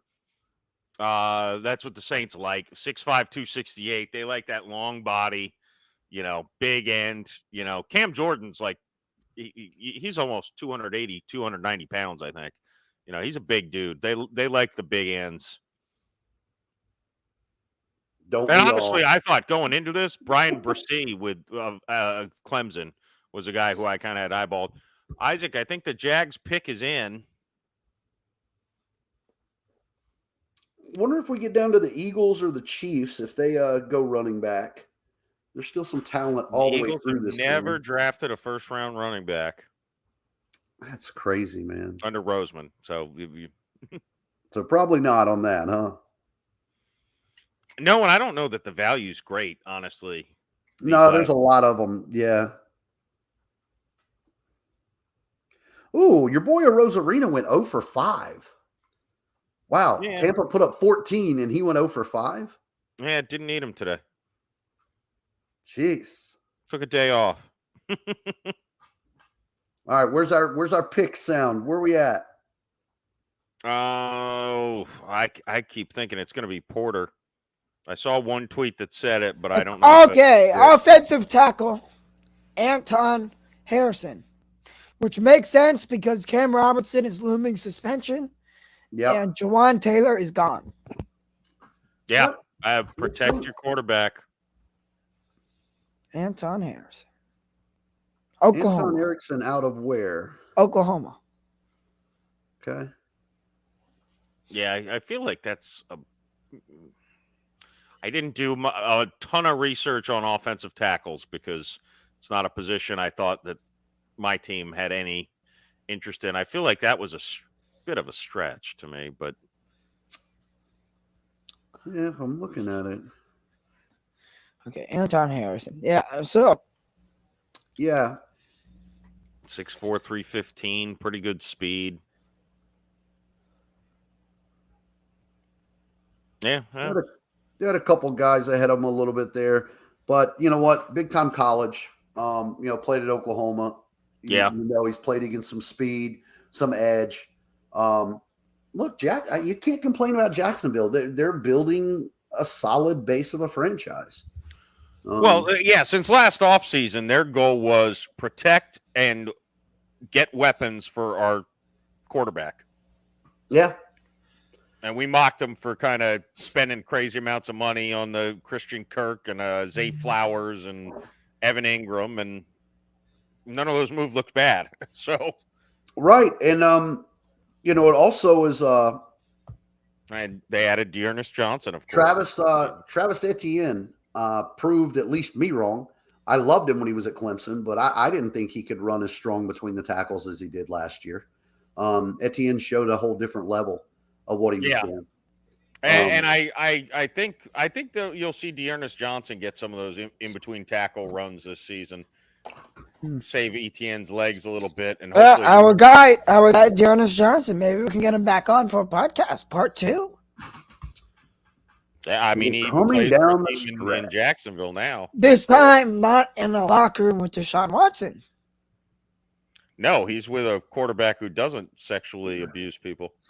Does Cincinnati go tight end? They have to. I They could don't use think they corner. have to. They could use a corner. They could definitely use a corner. Yes, they And have to. The Porter, Notre Porter's Dame still tight out end's there. available. Yeah, What's Porter's that? still there. Mhm. You got Porter. It's an interesting one.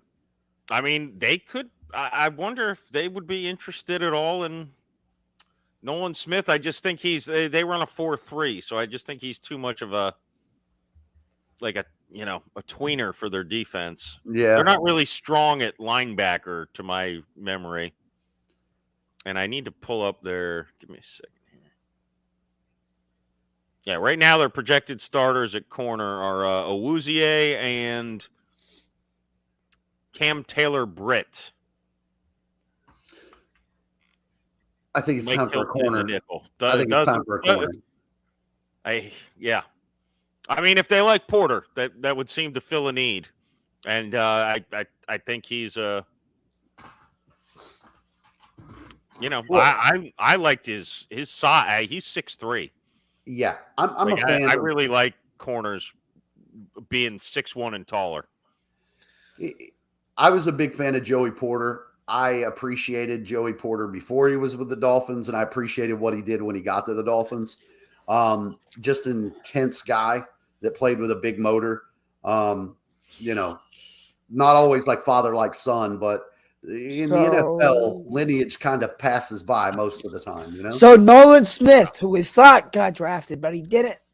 I'm surprised he's still on the board. I mean, he's the guy that ran that 4.39 40-yard dash. Yeah. Well, I guess, look. Out of Georgia, the national champions. I mean.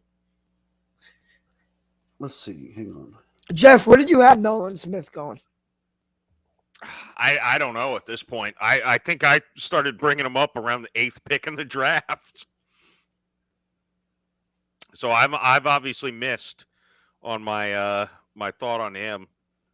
Let's see what the Bengals got, because I believe the next pick is going to intrigue me a lot because the Saints are on the clock.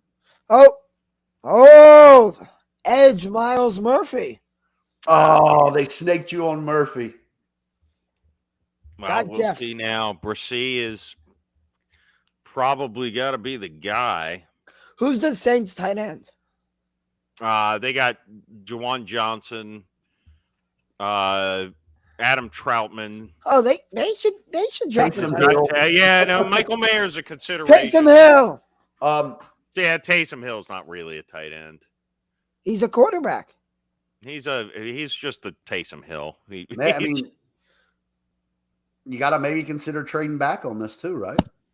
Yeah, the Saints never do that. No, I like Brissy out of Clemson. I would have been thrilled with him going in.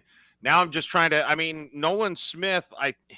They could put him at one of their outside linebacker spots, and use him kind of to blitz. But he wouldn't be seeing the field much. I don't think. Not behind. I mean, she got Joey Porter Jr. still there too. You know what I want to see? They're really deep at corner. I mean, they're 4 deep. What about safety? Miles Murphy, 6'4". This man's huge. They got Matthew and May. They've got 2 starting safeties. Wow. I guess Matthew's getting up there. Jeff, Miles Murphy is massive. I know. Yeah, that's kind of who I've been sitting here just hoping he keeps falling. Wow, interesting pick for the Bengals, because I mean, I didn't think they got Trey Hendrickson on one side and Sam Hubbard on the other, but I He's guess fast, very fast for a big man. Wow, these highlights are impressive. Yeah, no, I liked him a lot. I like him. I like Brissy, who's also from Clemson. I mean, I like Mayer. I just don't really love the Saints. Really need defensive line help. So. Maybe this is the spot where they try calling the Chiefs. I have to say that was a great highlight tape. I'm impressed. He's got some uncapped potential too. All right, this is Jeff's time to shine. Let's go, Jeff. I got nothing. Wow. Saints time. No. Yep. See, Mayer. Nolan Smith's still there. It's just how do you plug him in? Where does he fit? Yeah, I just don't. I mean, he fit in basically the role that Caden Ellis had last year. Yo, if Jeremiah, if the Dolphins don't get Jalen Ramsey, I say trade up.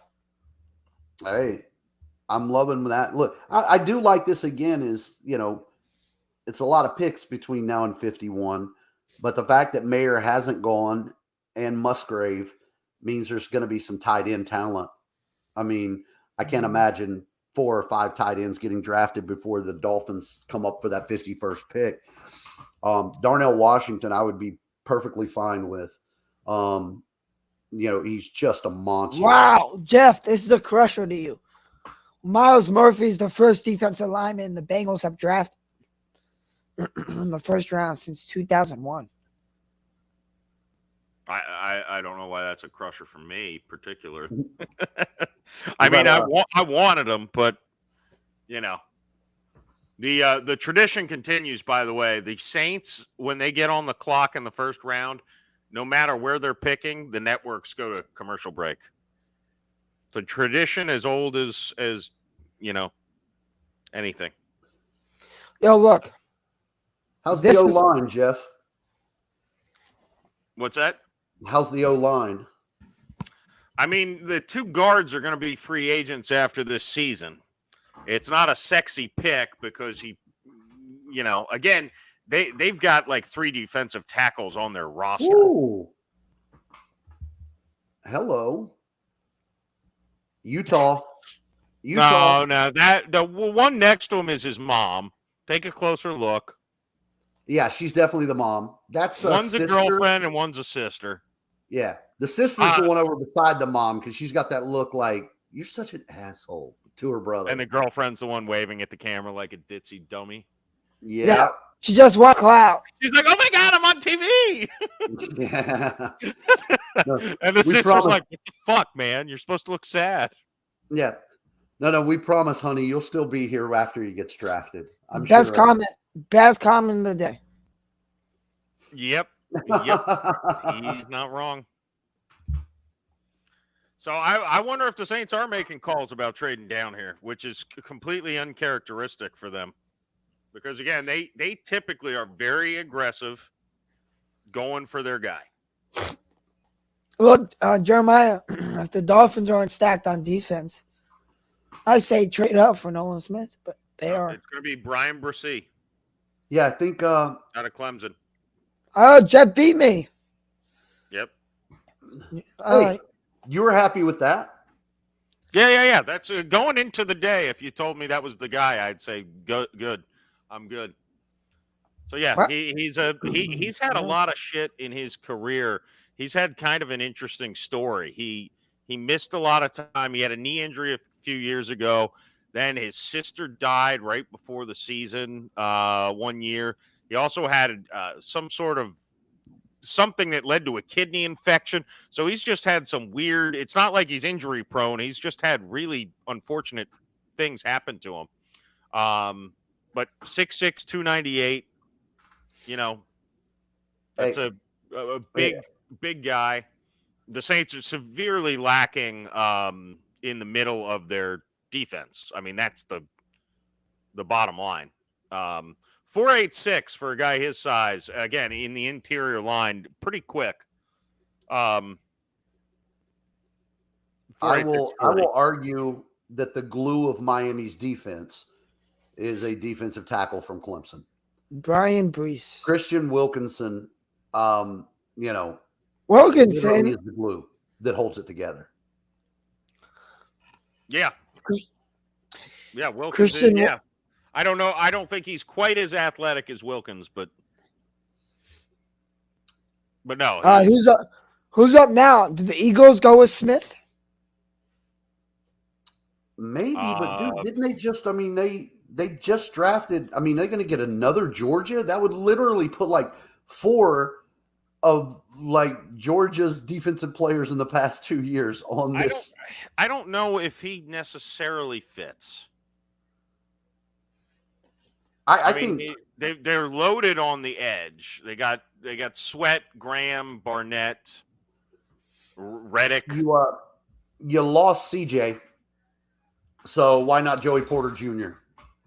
Right? Yeah, get a guy to play the nickel.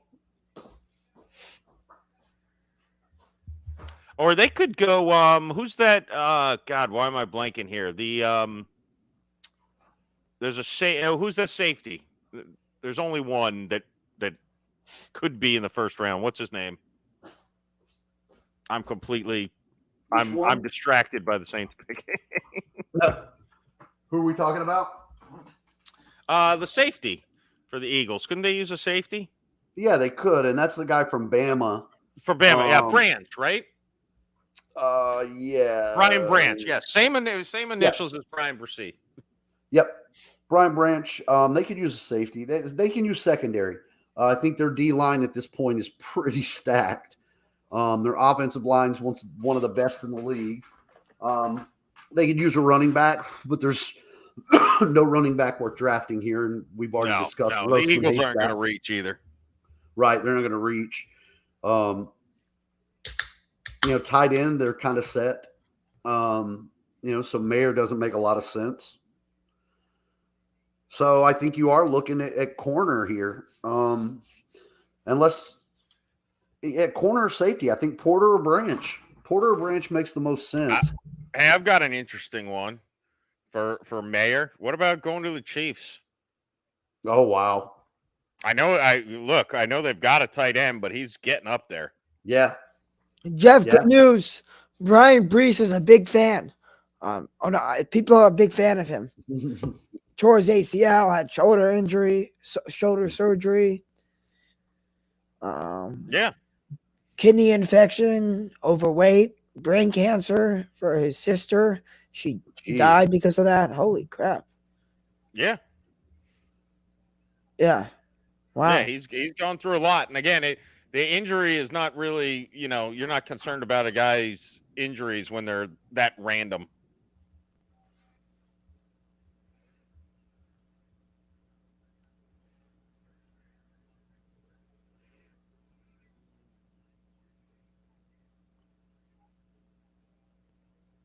All right. This is coming to an end soon. It's drawing down. I don't know, man. Will Levis is, neither one of these teams, especially the Eagles, are not afraid to trade down if someone's wanting Levis. This is that last ditch, huh? This is where a lot of teams will give you a nice little bonus to get that fifth-year option. Yeah. And a guy like Levis, who's a guy who ideally isn't seeing the field for till his third season, be nice to have that extra year of evaluation if you like what you see enough in the first two or the third and fourth year. I mentioned it earlier, and I'm really surprised that other teams haven't done it as much. But again, these teams who drafted, a quarterback in the top half of the first round, what's it going to hurt? Right? I mean, if you're, I don't think you want to. Cousins, they got him in the fourth round, right? I don't think it hurts if they get Hendon, a team that picked, if the Colts get Hendon Hooker in the third or fourth round. I don't think that's a terrible thing, but they can't turn and pick them at pick 34 or whatever they have. I think that would be really bad. It'd probably be a confidence killer. I can see that. It's a confidence killer, and you've got so many holes on your team to waste a second round pick. That seems. Yeah, I don't know that either quarterback's going to develop properly in that scenario. It worked with RG3 because he was a great player but battled injuries, and Cousins got to see the field a lot because of that. So they both developed. RG3 would have been a really good player if he could have stayed healthy. Oh, yeah.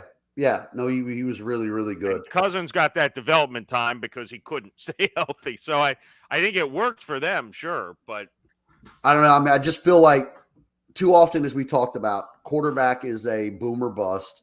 You're going to take a flyer on these guys that you're going to put your franchise in their hands.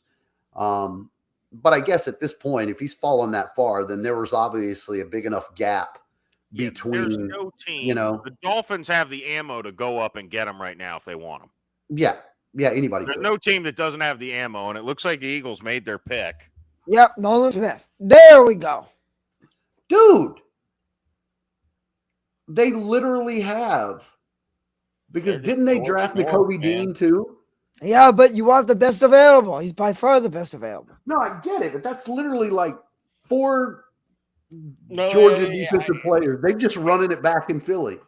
Well, they reloaded their pass rush. I can't hate on that. They lost a little bit, and they've added it right back. And look, these guys are young. They're so deep that if they don't contribute right away, it's not a big deal.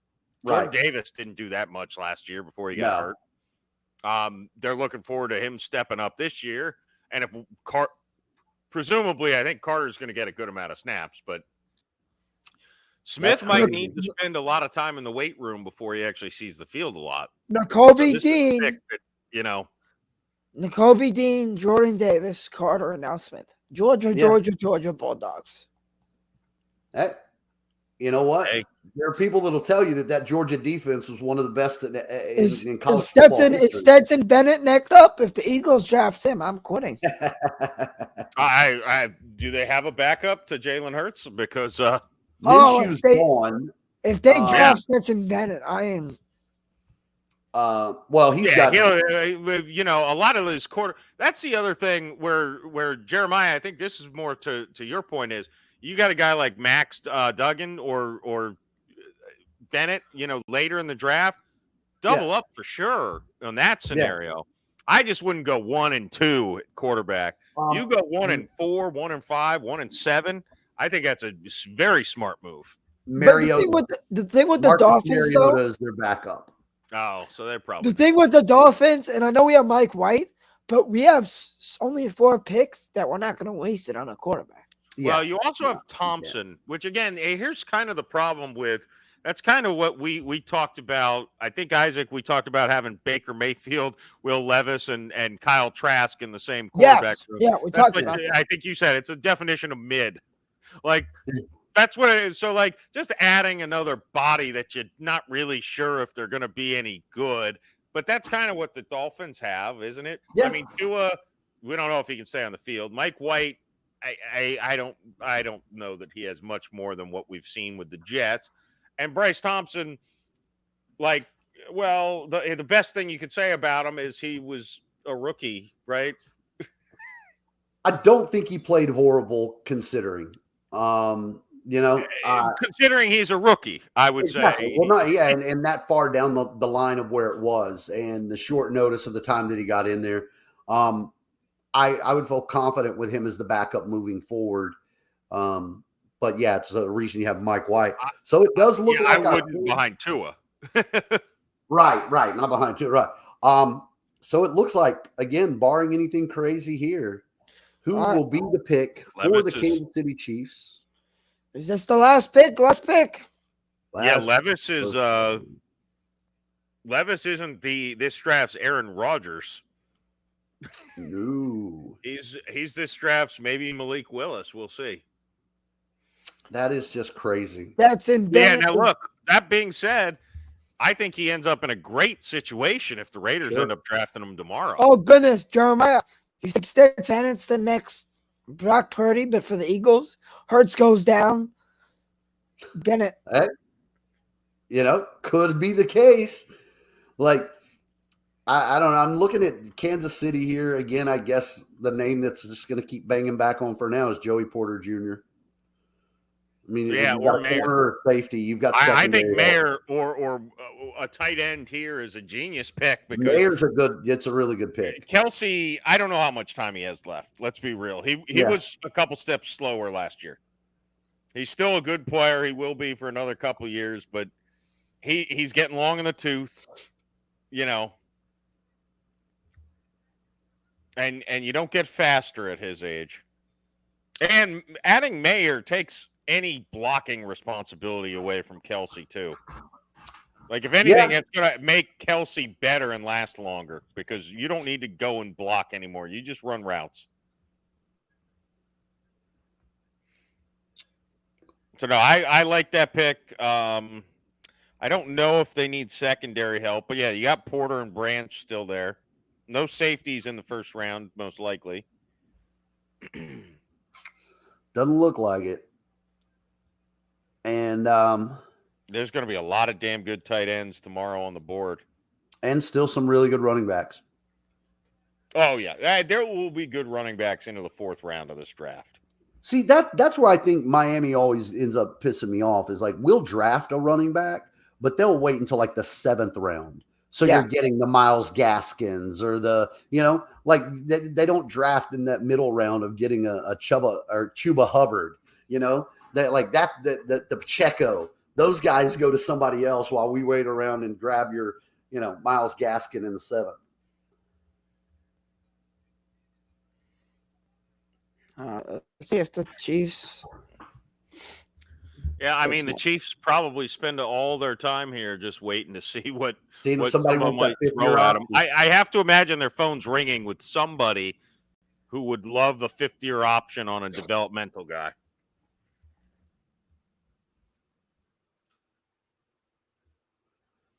Yeah, they're showing the graphic now with all the Georgia defenders that are in Philly.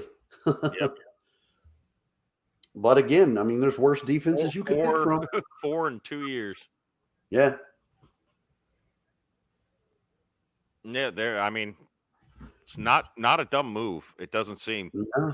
I mean, I guess it remains to be seen how these guys all turn out in the long run, but when they were on the same field together, when they were on the same field together in college, they put up some pretty impressive numbers. And they're surrounded by a lot of other good talents in Philly. No, Philly's just they're loaded. I think they're definitely I'd say they're winners of the night. Maybe not the, number one, but they're one of this draft's winners right here. How dare you? Detroit's the winner of the night. Jamar Gibbs. I would be shocked if I don't see them ranked last everywhere.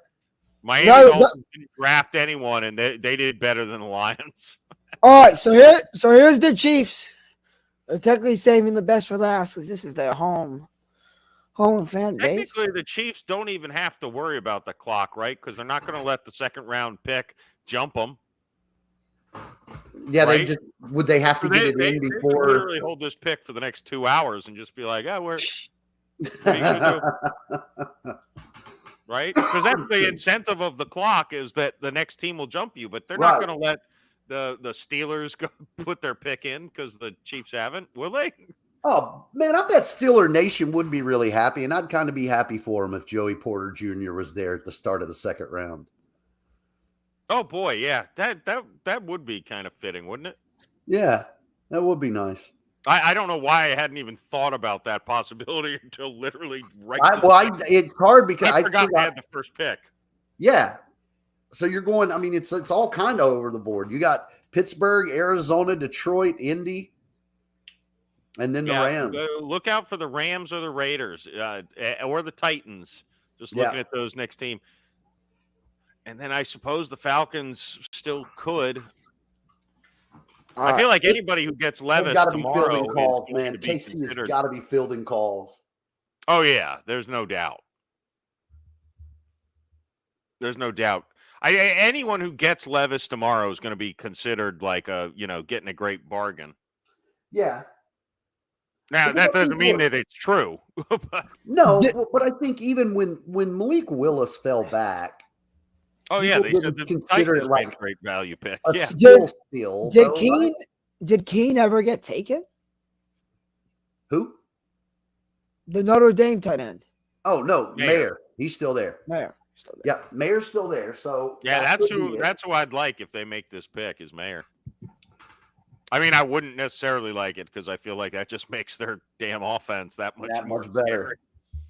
I mean, but it's the same strategy Buffalo went with. Just we're gonna add to our strength. Yeah.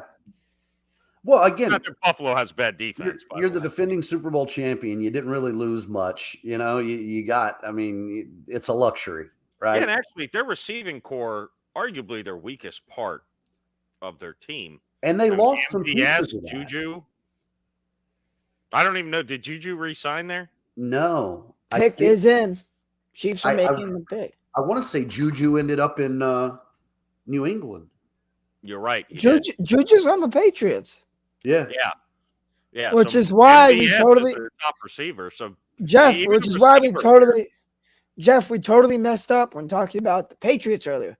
Well, like they don't have what? I mean, they got Juju. So I think he's a guy. I don't think he's a. That's what I'm saying. Devontae Like Parker. Kobe Myers, he's a guy. no, I said Devontae Parker as a joke. No, He did. Yeah. Yeah, they're devoid of weapons still. Our pick is in. The final pick. This is almost a 4-hour stream. Isaac loves Juju because of TikTok, not because he's a good player. That's true. And I like Patrick Mahomes because of his brother. Just kidding. All right. No, it's his Jason, wife, obviously. All right, let's get this last pick in. Jeff. Okay, we got it. Last pick. Oh, it's a D end from I'm Kansas ready State. for round 2. Felix. I don't know how to pronounce Oh his yeah, name. the guy Azuma, the guy whose name I can't pronounce.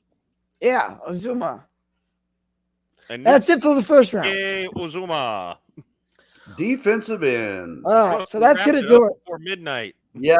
Wrapped up just before midnight. You got school. We'll give our final thoughts on Wednesday when we review the draft as a whole. But I guess we could sign off by saying Will Levis wasn't taken. A lot of good talent on the board at the beginning of the second day. A Yes. lot. Makes of me talent. hopeful as a Dolphin fan again, who's still 20 picks away from where we get to pick. There's some Jeremiah talent there. reaction video for the Dolphins draft. pick. 100%. Yep, 100%. Actually, before I go to sleep, I need to watch your lightning video. Yeah, and go check out the Dads and Drink show. Yeah, I have to go get a rewatch on that one. Oh yeah, All I right, don't guys. remember filming it, so.